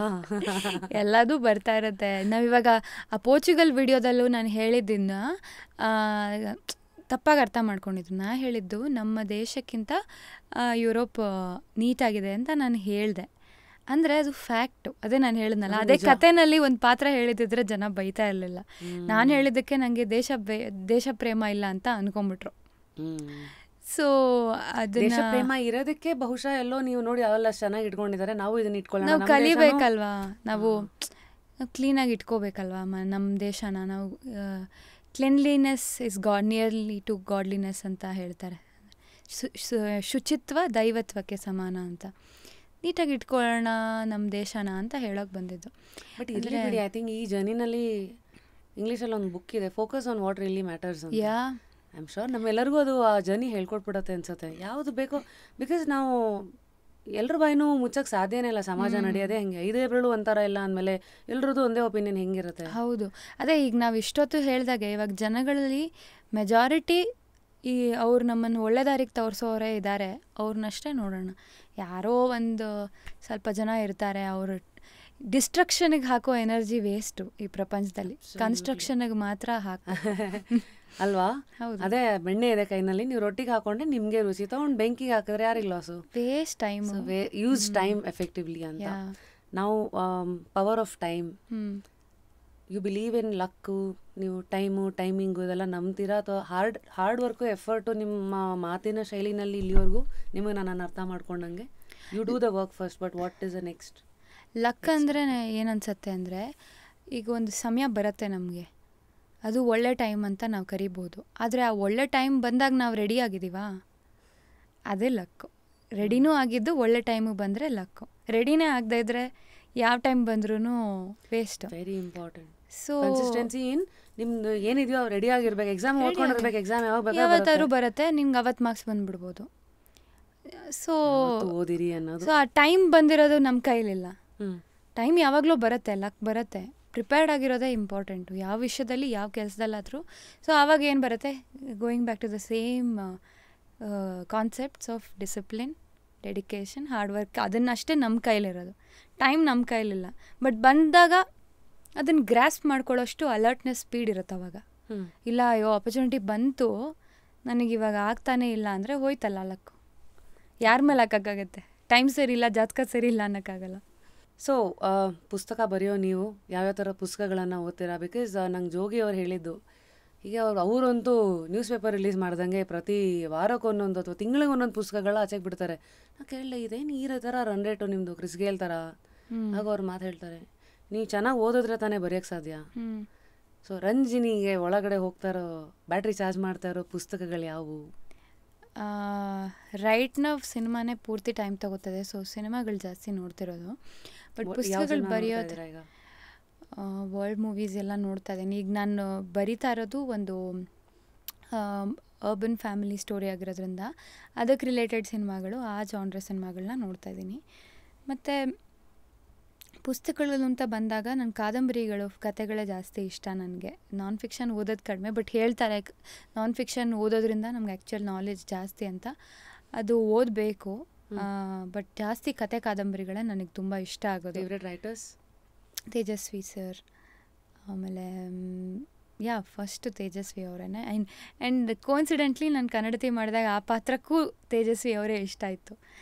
ಸೊ ಅದು ನನಗೆ ಭಾಳ ಇಷ್ಟ. ನಾನು ಅವ್ರ ಮನೆಗೆ ಹೋಗಿ ಅವ್ರ ವೈಫ್ನೆಲ್ಲ ಮೀಟ್ ಮಾಡ್ಕೊಂಬಂದಿದ್ದೆ. ಈಗ ಅವರು ಶ್ರೀಮತಿ ಇಲ್ಲ, ಹೋಗ್ಬಿಟ್ರು ಅವರು. ಹಾಗೆ ಆ ಥರ ಇಷ್ಟ ನನಗೆ. ಅವರು ಒಂಥರ ಅಂತರ್ಮುಖಿ, ಫೋಟೋಗ್ರಫಿ ಅದೆಲ್ಲ ನನಗಿಷ್ಟ. ಟಾಕಿಂಗ್ ಅಬೌಟ್ ಮನಿ, ನಮ್ಮ ಜಸ್ಟ್ ಕ್ಯೂರಿಯಸಲ್ಲಿ ಅಗೇನ್ ಯಾರೋ ಸೀರಿಯಲ್ಗೆ ಬರೋರು ಏನೋ ಲೆಕ್ಕಾಚಾರಗಳಲ್ಲಿ ನೋಡ್ತಾ ಇರ್ಬೋದು. ಡ್ಯೂ ರಿಮೆಂಬರ್ ನಿಮ್ಮ ಫಸ್ಟ್ ಪೇ ಚೆಕ್? ಶೋರ್. 9,000 ಚಿಲ್ಲರೆ. ವಾವ್. 1,400 ಒಂದು ದಿನಕ್ಕೆ. ಆ ಥರದ್ದು ಒಂದು 10 ದಿನ ಶೂಟಿಂಗ್ ಮಾಡಿದರೆ ಎಷ್ಟಾಯಿತು, 15,000 ತನಕ ಬಂದಿರ್ಬೋದು. ಮೈನಸ್ TDS 10%, 9,400 ಏನೋ ಬಂದಿತ್ತು. ದೊಡ್ಡ ಹಣ ಅಂತ ತಗೊಬಂದು ತೋರಿಸಿದ್ದೆ. ಐ ಥಿಂಕ್ ಒಂದು ಸೀರಿಯಲ್ ಸಕ್ಸಸ್ ಆದಮೇಲೆ ದಿನಕ್ಕೆ 1-1.5 ಲಕ್ಷ ಪೇಮೆಂಟ್ ತೊಗೊಳ್ಳೋ ಆರ್ಟಿಸ್ಟ್ಗಳು ಇದ್ದಾರಲ್ವಾ? ಹೌದು. ಹಾಗಾಗಿ ಟುಡೇ ಇವತ್ತು ನೀವು ಸೆಕ್ಯೂರ್ ಆಗಿದ್ದೀರಾ ಅಂತಂದರೆ ದುಡ್ಡಿನ ವಿಚಾರದಲ್ಲಿ ಯಾವ ಥರ ಇನ್ವೆಸ್ಟ್ಮೆಂಟ್ಸ್ಗಳನ್ನು ನೀವು ಮಾಡ್ತೀರಾ? Can you help us? Site ತೊಗೊಂಡಿದ್ದೀರಾ? ಯಾವ ಥರ ನಿಮ್ಮ ಸದ್ಯದ ಕಂಡೀಷನಿಂಗ್, ಎಲ್ಲೆಲ್ಲಿ ಇನ್ವೆಸ್ಟ್ಮೆಂಟ್ ನಿಮ್ಗೆ ಆಸೆ? ನಾನು ಒಂದು ಹೇಳ್ತೀನಿ, ಆ್ಯಕ್ಟಿಂಗಿಂದ ದುಡ್ದು ಶ್ರೀಮಂತರಾಗೋಕ್ಕಾಗಲ್ಲ. ನಾನಲ್ಲ, ಶಾರುಖ್ ಖಾನ್ ಕೂಡ ಆಗೋಕ್ಕಾಗಿಲ್ಲ. ಅವರು ಎಲ್ಲ ದುಡ್ದು ಶ್ರೀಮಂತರಾಗಿರೋದು ಸಿನಿಮಾ ಮಾಡಿ ಅಲ್ಲ, ಇನ್ವೆಸ್ಟ್ಮೆಂಟ್ಗಿಂತ ಮುಂಚೆ ಅವ್ರು ದುಡ್ದಿದ್ದು ಅವರು ಮಿಡಲ್ ಈಸ್ಟಲ್ಲಿ ಹೋಗಿ ಮದುವೆಗಳಲ್ಲಿ ಡಾನ್ಸ್ ಪರ್ಫಾರ್ಮೆನ್ಸು, ಆ್ಯಡ್ಸು, ಅಂದರೆ ನಮಗೆ ಬಂದಿರೋದನ್ನು ಯೂಸ್ ಮಾಡ್ಕೊಂಡ್ರಿಂದ. ಸೊ ಆ ಒಂದು ಫೇಮನ್ನು ಯೂಸ್ ಮಾಡಿ ಬಾಕಿ ಆಪರ್ಚುನಿಟೀಸಿಂದ ದುಡ್ಡು ಮಾಡ್ಕೊಂಡಿರೋದು. ನಮಗೆ ಸಿನಿಮಾದವರು ನಮಗೇನು ಕೋಟ್ಯಾಂತರ ರೂಪಾಯಿ ಕೊಡ್ತಾರೆ ಅನ್ನೋದೆಲ್ಲ ಹೈಪ್ ಮಾಡಿರೋದು. ಅವರು ದೊಡ್ಡ ಸ್ಟಾರ್ ಆಗಿರ್ಬೋದು, ಇವತ್ತು ಕೊಡ್ಬೋದು, ನಂಗೆ ಗೊತ್ತಿಲ್ಲ, ಅದ್ರ ಟ್ರಾನ್ಸ್ಪರೆನ್ಸಿ. ಬಟ್ ಒಂದು ಕಾಮನ್ ಸೆನ್ಸಿಂದ ಹೇಳ್ಬೋದು, ಯಾವುದೇ ಆ್ಯಕ್ಟರ್ ಆದರೂ ಕೂಡ ಅವರು ಆ್ಯಕ್ಟಿಂಗ್ ಮಾಡಿ ದುಡ್ಡು ತೊಗೊಳಕ್ಕಾಗಲ್ಲ. ಯಾಕಂದರೆ ನಾವೆಲ್ಲರೂ ಮಾಡ್ತಿರೋದು ಹಣ ಅನ್ನೋ ಯೋಚನೆ ನಮಗೆ ಫಸ್ಟ್ ಬಂದರೆ ನಾವು ಆ್ಯಕ್ಟ್ರೇ ಆಗೋಕ್ಕಾಗಲ್ಲ, ಅಥವಾ ಡೈರೆಕ್ಟ್ರ್, ಇಡೀ ಸಿನಿಮಾನೇ ಮಾಡೋಕ್ಕಾಗಲ್ಲ. ಕಲೆ ಇದು. ಇದಕ್ಕೆ ಬಂದಿದ್ದ ಕಲೆಗೆ ಬೆಲೆ ಕಟ್ಟೋಕ್ಕಾಗಲ್ಲ ಅಂತ. ಹೌದು, ಜನ ನಮ್ಮನ್ನು ಗೆಲ್ಲಿಸ್ತಾರೆ. ಇದು ನಮಗೆ ತುಂಬ ಕಮ್ಮಿ ಪ್ರಾಬಬಿಲಿಟಿ ಸಕ್ಸಸ್ ರೇಟ್ ಇರೋವಂಥ ಇಂಡಸ್ಟ್ರಿ. ಈಗ ಎಲ್ಲ CA ಮಾಡೋದಕ್ಕೆ 4% ಸಕ್ಸಸ್ ರೇಟ್ ಅಂತಂದರೆ ನಮ್ದು ಎಲ್ಲೋ -0.006 ಆ ಥರ ಇರುತ್ತೆ. ಬಂದಿದ್ದೆಲ್ಲ ಫ್ಲಾಪು. ಅಂದರೆ ನಾನಾ ಕಾರಣಗಳು. ಹಾಗಾಗಿ ನಾನು ಇಲ್ಲಿ ಬಂದಾಗ ನಾನೇನೋ ಆ್ಯಕ್ಟಿಂಗ್ ಮಾಡ್ತೀನಿ ಅಂದರೆ ಅದೇ ಆಪರ್ಚುನಿಟಿ. ಒಳ್ಳೆ ಪಾತ್ರ ಅಂದರೆ ಇವತ್ತಿಗೂ ದೊಡ್ಡ ದೊಡ್ಡ ಕಲಾವಿದರು ಕಮ್ಮಿ ದುಡ್ಡಿಗೆ ಮಾಡ್ತಾರೆ. ಯಾಕಂದರೆ ಅವ್ರಿಗೆಲ್ಲ ಸೆಟಲ್ ಆದಮೇಲೂ ಕೂಡ ಆ ಪಾತ್ರಕ್ಕಿರೋ ಬೆಲೆ ಅದು. ಆ ಪಾತ್ರನ ನಾನು ಮಾಡಲಿಲ್ಲ ಅಂದರೆ ಕಳ್ಕೊತೀನಿ ಅನ್ನೋದು. So opportunity is a first payment. ಹೌದು, opportunity is my first payment. ಅದನ್ನು ನಾವು ನೋಡಬೇಕು. ಅದರಲ್ಲಿ ನಾವು ಪ್ರೂವ್ ಆದಾಗ ಅದ್ರ ಜೊತೆಗೆ ಬಂದಿರೋವಂಥ ಆಪ್ಷನ್ಗಳು ಬೇರೆ ಬೇರೆ ಇರುತ್ತೆ. ಅದರಿಂದ ನಾವು ಹಣ ಮಾಡಿ ಇಟ್ಕೋಬೇಕು. ಅದನ್ನು ಆವತ್ತಿನ ಮಟ್ಟಿಗೆ ಇವತ್ತು ನನಗೆ ತಿಂಗಳಿಗೆ 2 ಲಕ್ಷ ಬರ್ತಾಯಿದೆ, ಸೀರಿಯಲಿಂದ ಬರ್ತಾಯಿದೆ, ಆ್ಯಡ್ಸಿಂದ ಬರ್ತಾಯಿದೆ ಅಂದರೆ ಇವತ್ತು ನಾನು, ನಾಳೆ ಇನ್ನೊಬ್ಬರು ಬಂದುಬಿಡ್ತಾರೆ ಬೇಗ, ತುಂಬ ದಿನವೂ ಇರಲ್ಲ ಗ್ಯಾಪು. ಆದರೆ ಆವತ್ತಿನ ದಿವಸ ನಾನು ಮತ್ತೆ ಇವತ್ತಿಂದು ಕಮಿಟ್ಮೆಂಟ್ ಜಾಸ್ತಿ ಮಾಡಿಕೊಂಡ್ರೆ ನಾನು ಅವತ್ತು ಸರ್ವೈವ್ ಆಗೋಕ್ಕಾಗಲ್ಲ. ಕೆಟ್ಟ ದಾರಿ ಒಳ್ಳೆ ದಾರಿ ಹಾಳಾಗೋಗ್ಲಿ, ಮೈಂಡು ನಾವು ತುಂಬ ಒಂದು ಟ್ರಾಮಾ ರೂಟ್ ಹಿಡಿಬೇಕಾಗತ್ತೆ. ಸೊ ನಾವು ಶ್ರೀಮಂತರಾಗೋದೇ ಬೇಕು ಅನ್ನೋನು ಬಡವ, ಸಾಕು ಅನ್ನೋನು ಶ್ರೀಮಂತ. Less is more. ಇದೆಲ್ಲ ಎಲ್ಲಿಂದ ಓದ್ತೀರಾ ಅಥವಾ ಜೀವನ ಹೇಳ್ಕೊಡತ್ತಾ, ಜೊತೆಗೆ ಇರೋರು ಹೇಳ್ಕೊಡ್ತಾರಾ? ಗೊತ್ತಿಲ್ಲ, ನಾನು ಎಲ್ಲದನ್ನೂ ಅರ್ಥ ಮಾಡ್ಕೊಳಕ್ಕೆ ಟ್ರೈ ಮಾಡ್ತಿರ್ತೀನಿ ಅನ್ಸುತ್ತೆ. ನನ್ನ ಒಳಗಡೆ ಏನೋ ಒಂದು ಅರ್ಥ ಮಾಡಿಕೊಂಡು ಅದಕ್ಕೆ ಕಮಿಟ್ ಆಗಿರೋಣ ಅಂತ ಅನ್ಕೋತಾ ಇರ್ತೀನಿ ಅನ್ಸುತ್ತೆ. ಅದ್ರ ಮೂಲಕ ಬರ್ತಿರೋ ಮಾತುಗಳು. ಬ್ರೈನ್ ಅನ್ನೋದೇ ಒಂದು ಖಾಲಿ ಇದು, ಅದಕ್ಕೇನು ಕೊಡ್ತೀವೋ ಅದು ಹೇಳುತ್ತೆ. ನನ್ನೊಳಗೇನು ಹುಟ್ಟಿಸ್ಕೊಳಕ್ಕಾಗಲ್ಲ ಅದು. ಸೊ ಅದಕ್ಕೆ ಅನ್ಸುತ್ತೆ ಒಳ್ಳೇದು ನೋಡಬೇಕು, ಒಳ್ಳೇದನ್ನ ಒಳಗೆ ಹಾಕಬೇಕು, ಸೊ ದಟ್ ಅದೇ ಆಚೆ ಕೊಡುತ್ತೆ. ಹೌದು, ಇದಕ್ಕೆ ಇನ್ಪುಟ್ ಇಲ್ಲ ಔಟ್ಪುಟ್ ಬರಲ್ಲ. ಸೊ ಇಷ್ಟೆಲ್ಲ ಮಾತಾಡಿದ್ದೀವಿ. ಐ ಆಮ್ ಶ್ಯೂರ್ ದೇವರು ಅನ್ನೋ ಒಂದು ಟಾಪಿಕ್ ಅಂತ ಅದೊಂದು ಬಿಟ್ಟು ಬಾಕಿದೆಲ್ಲ ಒಂದು ಪ್ರೆಡಿ ಮಚ್ ಮಾತಾಡಿದ್ದೀವಿ. ಸೊ ದೇವರು, ಮನಸ್ಸು, ಮೆಡಿಟೇಷನ್ನು, ಈ ವಿಚಾರಗಳಲ್ಲೆಲ್ಲ ನಿಮ್ಮ ಆಲೋಚನೆಗಳು ಹೆಂಗೆ? ಅದು ಶುರುವಾಗಿದ್ದು ನಾನು ಆಂಜನೇಯನ ತುಂಬ ಆರಾಧಿಸ್ತಾ ಇದ್ದೆ. ನನ್ನ ಬಾಸ್ ಅಂತ ಅಂದ್ಕೊಂಡು ಪ್ರತಿ ಶನಿವಾರ ದೇವಸ್ಥಾನಕ್ಕೆ ಹೋಗಿ ಹಾಗೆ ಶುರುವಾಗಿದ್ದು. ಕಡೆಗೆ ಇವತ್ತಿನ ಮಟ್ಟಿಗೆ ಹೇಗಾಗ್ಬಿಟ್ಟಿದೆ, ಇನ್ನು ದೇವ್ರ ಮೇಲೆಲ್ಲ ಭಾರ ಹಾಕಿ ಸುಮ್ಮನೆ ಕೂತ್ಕೊಳ್ಳೋ ಬದಲು ಮನುಷ್ಯ ಪ್ರಯತ್ನದ ಮೇಲೆ ಜಾಸ್ತಿ ಭಾರ ಹಾಕ್ಕೊಂಡ್ರೆ, ದೇವ್ರಂತೂ ಏನು ಸೈಡಿಸ್ಟ್ ಅಲ್ಲ, ನನ್ನನ್ನು ಮರ್ತ್ಬಿಟ್ಟಿದ್ದಾಳು ಇವಳು ಅಂತ ಕೆಟ್ಟದ್ದು ಮಾಡೋಕ್ಕೆ. ದೇವ್ರು ಇರ್ತಾನೆ, ಎಲ್ಲಿರ್ತಾನೋ, ಯಾವ ರೂಪದಲ್ಲಿ ಇರ್ತಾನೋ, ಯಾವ ಜಾಗದಲ್ಲಿ ಇರ್ತಾನೆ. ಅವನಿಗೋಸ್ಕರ ನಾನು ನೀನು ನನಗೆ ಕೊಡಪ್ಪ, ನೀನು ನನಗೆ ಇದು ಮಾಡಪ್ಪ, ನಿನ್ನ ಮೇಲೆ ಭಾರ ಹಾಕಿದ್ದೀನಿ ಅಂತ ಅಲ್ಲಿ ಹೇಳ್ಕೊಳ್ದೇ ಇದ್ರು ನನ್ನ ಪ್ರಯತ್ನ ನಾನು ಮಾಡ್ತಾ ಹೋದರೆ, ಕೃಷ್ಣ ಹೇಳ್ದಂಗೆ ಅದು ಸಾಕು ಅನ್ಸುತ್ತೆ. ನೀನು ದೇವಸ್ಥಾನಕ್ಕೆ ಹೋಗು ಅಂತ ಹೇಳಲ್ಲ, ಇನ್ನೊಂದು ಹೋಗು, ನನಗೆ ನೆಮ್ಮದಿ ಸಿಕ್ಕದ ಹೋಗು. ಬಟ್ ಅದೊಂದು ಏನೋ ಅದು ಮಾಡಲಿಲ್ಲ ಅಂದರೆ ಹೆದರ್ಕೊಂಡೆ, ದೇವ್ರಿಗೋಸ್ಕರ ಭಯಪಟ್ಟೆ. ಫಿಯರಿಂಗ್ ಅಲ್ಲ, ಗಾಡ್ ಇಸ್ ಎವ್ರಿವೇರ್. ಎವ್ರಿವೇರ್, ನನ್ನಲ್ಲೂ ನಿನ್ನಲ್ಲೂ ನನ್ನ ಆತ್ಮಸಾಕ್ಷಿನಲ್ಲೂ ಆ ಮಟ್ಟಕ್ಕೆ ರೀಚ್ ಆಗಿದ್ದೀನಿ. ಒಂದು ರೂಪ, ಒಂದು ಭಯ, ಒಂದು ನೇಮದಿಂದ ಈ ಕಡೆಗೆ ಶಿಫ್ಟ್ ಆಗಿದ್ದೀನಿ. ಅಮೇಝಿಂಗ್ ರಂಜಿನಿ. ಇನ್ನೂ ಸಾಕಷ್ಟು ನಿಮ್ಮ ಥರದ ವ್ಯಕ್ತಿತ್ವಗಳ ಜೊತೆ ಕೂತ್ಕೊಂಡಾಗ ಐ ಆಮ್ ಶ್ಯೂರ್ ಇನ್ನೊಂದು ನೆಕ್ಸ್ಟ್ 1-2 ವರ್ಷ ಆದಮೇಲೆ ಮೀಟ್ ಮಾಡಿದ್ರು ಅಲ್ಲಿ ಎಷ್ಟೋ ಚಾಪ್ಟರ್ಸ್ಗಳು ಆ್ಯಡ್ ಆಗಿರುತ್ತೆ. ಅಥವಾ ಇವತ್ತು ಎಲ್ಲ ಚಾಪ್ಟರ್ ಬಗ್ಗೆನೂ ನಾವು ಕೂಲಂಕುಷವಾಗಿ ನೋಡಿಲ್ಲ. ಮತ್ತು ಮುಂದೆ ಮಾತಿಗೆ ಸಿಗೋಣ. ಹೇಗೆ ಏನೋ ಒಂದು ಇಂಡಿಪೆಂಡೆಂಟ್ ವುಮನ್ ಆಗಿ ಆಲೋಚನೆಗಳಲ್ಲೂ ಇಂಡಿಪೆಂಡೆಂಟ್ ಆಗಿ ನಿಲ್ತಾ ನಾನು ಒಂದಷ್ಟು ಸಾಹಸಗಳಿಗೆ ಕೈ ಹಾಕಿದ್ದೀನಿ, ಇಲ್ಲಿರೋ ಕಂಫರ್ಟ್ ಝೋನ್ನ ಬಿಟ್ಟು ಅಂತ ಏನು ಮುಂದೆ ನುಗ್ತಾ ಇದ್ದೀರಾ ಈ ಒಂದು ಜರ್ನಿನಲ್ಲಿ. ನಿಮಗೆ ನೀವು ಯಾವತ್ತೂ ಶ್ರೀರಕ್ಷೆ, ಖುಷಿಯಾಗಿರಿ, ಆಲ್ವೇಸ್ ಸ್ಟೇ ಕ್ಯೂರಿಯಸ್ ಆ್ಯಂಡ್ ನಿಮ್ಗೆ ಏನೇನು ಬೇಕೋ ಎಲ್ಲ ಸಿಗ್ತಾ ಹೋಗಲಿ. ಕನ್ನಡಿಗರು ನಾವೆಲ್ಲರೂ ಯಾವತ್ತೂ ಜೊತೆಗಿರ್ತೀವಿ ನಿಮ್ಮೆಲ್ಲ ಸಾಹಸಗಳಲ್ಲೂ. Thank you so much. ಈ ಇಂಟರ್ವ್ಯೂ ನನಗೆ ತುಂಬ ಸ್ಪೆಷಲ್. ಯಾಕೆ ಅಂದರೆ ನನ್ನ ಸುಮ್ಮನೆ ಮಾತಾಡ್ತಾ ಇದ್ದೆ, ನಾನು ಏನೋ ಯೋಚನೆ ಮಾಡಿದೆ. ಆ ಒಂದು ಸ್ಪೇಸ್ ನೀವು ಕ್ರಿಯೇಟ್ ಮಾಡಿಕೊಟ್ಟಿದ್ದೀರಾ, ಅದು ತುಂಬ ಇಷ್ಟ ಆಯಿತು. ಇಲ್ದರೆ ನಾನು ಇಷ್ಟೊಂದು ಮಾತಾಡೋಂಥವಳೇ ಅಲ್ಲ. ಅಂದರೆ ಎಲ್ಲದಕ್ಕೂ ನನಗೆ ಯಾಕೆ ಹೇಳ್ತಿದ್ಯಾ ಇದನ್ನು, ಏನಕ್ಕೆ ಬೇಕಿದು ಅನ್ನೋ ಪ್ರಶ್ನೆ ಬಂದ್ಬಿಡುತ್ತೆ ನನಗೆ. ಇವತ್ತು ಸೋಷಿಯಲ್ ಮೀಡಿಯಾನು ಹಂಗೆ ಮಾಡಿಬಿಡಿದೆ. ಏನೋ ಹೇಳಿದ್ರೆ ನಿಂಗೆ ಅದನ್ನು ತಿರುಗಿಸ್ತಾರೆ. ಹೌದು, ನನಗೆ ನಾನು ಇನ್ಆ್ಯಕ್ಟಿವ್ ಆದರೂ ಪರವಾಗಿಲ್ಲ, ಆ್ಯಕ್ಟಿವ್ ಆಗಿರಬೇಕು ಅಂತ ಏನೋ ಮಾಡೋಕ್ಕಾಗಲ್ಲ ನನಗೆ. ಹಾಗೆ ಅಥವಾ ವ್ಯಕ್ತಿಗಳ ಜೊತೆ ಆದರೂ ಮಾತಾಡಿಸ್ತಾ ಇದ್ದರೆ 1-to-1 ಆನ್ಸರ್ ಮಾಡಿ ಸುಮ್ಮನಾಗಿ ಬಿಡ್ತೀನಿ. ನಂದು ಹೇಳ್ಕೊಂಡು ಶುರು ಮಾಡಿದ್ರೆ ನನ್ನ ಪ್ರಶ್ನೆ ನನ್ನ ಮೈಂಡ್ ಕೇಳುತ್ತೆ, ಯಾಕೆ ಹೇಳ್ತಿದ್ಯಾ ನೀನು ಇವ್ರಿಗೆ ಇದನ್ನು ಅಂತ. ಹಾಗೆ ಅಷ್ಟು ಕೇಳೋ ಮನಸ್ಸಿಗೆ ಏನೂ ಕೇಳ್ದಿರೋ ಹಾಗೆ ಮಾಡಿ ನೀವು ನನ್ನನ್ನು ಮಾತಾಡೋಕ್ಕೆ ಒಂದು ಆ ಸ್ಪೇಸ್ ಕೊಟ್ಟಿದ್ದೀರಾ, which means a lot to me. Pleasure is mine. I mean ನಾವೆಲ್ಲ ಒಂದು ಪಾತ್ರಗಳಷ್ಟೇ, ಫಿಲಾಸಫಿಕಲ್ ಅನ್ಸ್ಬೋದು, ಇಟ್ ಈಸ್ ಆ್ಯಕ್ಚುಲಿ ಟ್ರೂ. ನಾವು ನೋಡೋಕೆ ಹೋದರೆ ಡೀಪಾಗಿ ಹೇಳೋದು ನೋಡ್ರೆ ನನ್ನ ಪಾತ್ರ ಇವತ್ತು ನಾನು ಆರ್ ಜೆ ಆಗಿ ಇವತ್ತು ಇಲ್ಲಿದ್ದೀನಿ, ನನ್ನ ಶೋ ಇದು, ಒಪ್ಕೊಂಡು ಬಂದಿದ್ದೀರಾ ನೀವು. ಸೊ ಎಲ್ಲರದು ಒಂದು ಎಫರ್ಟು. ಅದೇ ಥರ ಒಬ್ಬರು ಕ್ಯಾಮ್ರಾದವರು ಇಲ್ಲಿ ಎಲ್ಲ forces coming together. I think the more we read, more we believe that we are A very small part of the system ಅಂತ. ಅದು ನಾವು ಎಷ್ಟು ಹಂಬಲ್ ಆಗಿರ್ತೀವೋ ಅಷ್ಟು ಸಾರ್ಟೆಡ್ ಆಗಿ ಮತ್ತು ನೆಮ್ಮದಿಯಾಗಿರ್ಬೋದು. ಏನೋ ಅಂದ್ಕೊಂಬಿಡೋದು ತುಂಬ ಭಾರ. ಕರೆಕ್ಟು. ಈಗ ಕೊನೆಯ ಒಂದು ಭಾರತ್ ಕೆಲಸ ಕೊಡ್ತೀನಿ. ಇಲ್ಲಿ ಬರೋ ಎಲ್ರಿಗೂ 3 ಗೆಸ್ಟ್ಗಳನ್ನು ನೀವು ನಾಮಿನೇಟ್ ಮಾಡಿ ಅಂತ ಹೇಳ್ತೀನಿ. ಅಂದರೆ ಯಾವ ವ್ಯಕ್ತಿಯನ್ನು ನೀವೆಲ್ಲಿ ಈ ಸಿಟ್ ಮೇಲೆ ನೋಡೋಕೆ ಇಷ್ಟಪಡ್ತೀರಾ, ಅವರಲ್ಲಿರೋ ಒಂದಷ್ಟು ಕ್ಯೂರಿಯಸ್ ವಿಚಾರಗಳನ್ನು ಆಚೆಗೆ ಎಳೆಯೋಕೆ ಅಂತ. I like Asha Bhat. ಅವ್ರದ್ದು ಚೈಲ್ಡ್ಹುಡ್ ನನಗೆಲ್ಲೋ ಒಂದು ಕಡೆ ಸಿಂಕ್ ಆಗುತ್ತೆ. ಶಿ ವಾಸ್ ಇನ್ NCC, ಹಾಡ್ತಾರೆ, ಡಾನ್ಸ್ ಮಾಡ್ತಾರೆ, ಮತ್ತು ಅವ್ರ ಆಸಕ್ತಿಗಳು ನಂಗೆ ಇಷ್ಟ ಆಗುತ್ತೆ.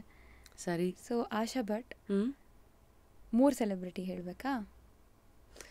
3 ವ್ಯಕ್ತಿತ್ವಗಳು, ನಾಟ್ ನೆಸೆಸರಿಲಿ ಸಿನಿಮಾದವರೇ ಆಗಬೇಕಂತ, ಯಾರು ಬೇಕಾದರೆ any walks of life. Fair enough.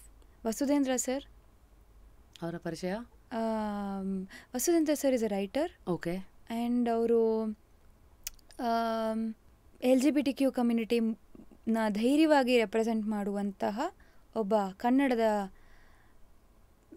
Promising and contemporary writer Vasudhendra ಅವರು. ಶೋರ್. ಇವರಿದಾರಲ್ಲ, ಅವರು ಧರ್ಮೇಂದ್ರ ಪೂಜಾರಿನ ಅವ್ರ ಹೆಸರು.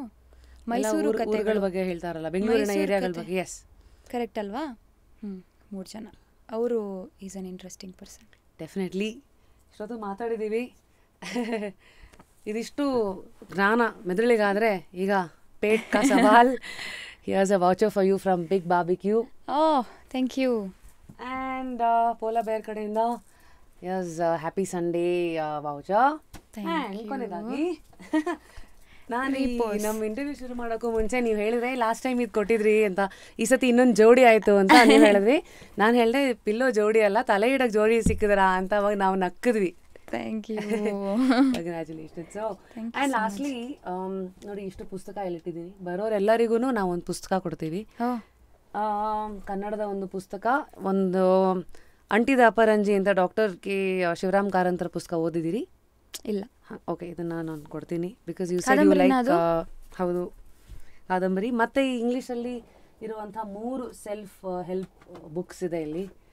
ಓಕೆ, ಇದರಲ್ಲಿ ನಿಮಗೆ ವಾಟ್ ಯು ಲೈಕ್, ನಾನು ಆ್ಯಕ್ಚುಲಿ ನಿಮಗೆ ಇದು ದ ಡೈಲಿ ಸ್ಟೋಯಿಕ್ ಕೊಡೋಣ ಅಂತ ತಂದಿದ್ದೀನಿ. ಅದೇ ಕೊಡಲಾ? ಅದೇ ಕೊಡಿ.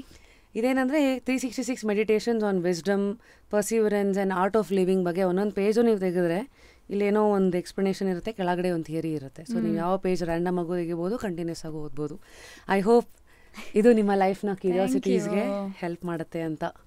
ಆ್ಯಂಡ್ ಈ ಕಡೆ ಅಂಟಿದ ಅಪರಂಜಿ. Thank you so much. So ಅದಾಗಿತ್ತು ಇವತ್ತಿನ ನಮ್ಮ ಜಸ್ಟ್ ಕ್ಯೂರಿಯಸ್. ಇರಿ ಹೊರಡೋಕ್ಕಿಂತ ಮುಂಚೆ today's thought of the day, ಇದನ್ನು ನಾನು ದಿ ಆಲ್ಮನಾಕ್ ಆಫ್ ನೆವಲ್ ರವಿಕಾಂತಿಂದ ಓದ್ತಾ ಇದ್ದೀನಿ. ಇವ್ರು ಹೇಳ್ತಾರೆ, ನಾವು ಕೆಲಸ ಮಾಡಬೇಕಾದ್ರೆ ವಿ ಹ್ಯಾವ್ ಟು ಸರೌಂಡ್ ನಮ್ಮನ್ನು with people who are more successful than us. ಅದೇ ಥರ ನೀವು ಆಟ ಆಡಬೇಕಾದ್ರೆ ನಿಮಗಿಂತ ಖುಷಿಯಾಗಿರೋರ ಜೊತೆಗೆ ನೀವಿದ್ದಾಗ ಅದು ನಿಮಗೆ ಹೆಲ್ಪ್ ಆಗುತ್ತೆ ಅನ್ನೋ ಒಂದು ಥಾಟಿನ ಜೊತೆಗೆ ಇದೇ ಥರ ಸಾಕಷ್ಟು ಥಾಟ್ಸ್ಗಳು ನಾನು ಮತ್ತು ರಂಜಿನಿ ಮಾತಾಡ್ತಾ ಇದ್ದಾಗ ನಿಮಗೆ ಸಿಕ್ಕಿರ್ಬೋದು. ಇಡೀ ಎಪಿಸೋಡಲ್ಲಿ ಯಾವ ಒಂದು ವಿಚಾರ ನಿಮ್ಮನ್ನು ಮುಟ್ಟಿತು, ನಿಮ್ಮ ಆಲೋಚನೆಗಳನ್ನು ಪ್ರಚೋದಿಸ್ತು, ನೀವು ಜೀವನನ ನೋಡೋ ರೀತಿಯಲ್ಲಿ ಒಂದಷ್ಟು ಬದಲಾವಣೆಗಳೆಲ್ಲರೂ ತಂದು ಕೊಡ್ತಾ ಅನ್ನೋ ಕುತೂಹಲ ನಮಗೂ ಇದೆ. ಖಂಡಿತ ಯಾವ ಭಾಗ ತುಂಬ ಇಷ್ಟ ಆಯಿತು ಕಮೆಂಟ್ ಮಾಡಿ ತಿಳಿಸಿ. ಅಂಟಿಲ್ ನೆಕ್ಸ್ಟ್ ಎಪಿಸೋಡ್, ಲೈಫಲ್ಲಿ ಆಲ್ವೇಸ್ ಸ್ಟೇ ಕ್ಯೂರಿಯಸ್. ನಾನು ನಿಮ್ಮ rapid Rashmi, signing out of just curious.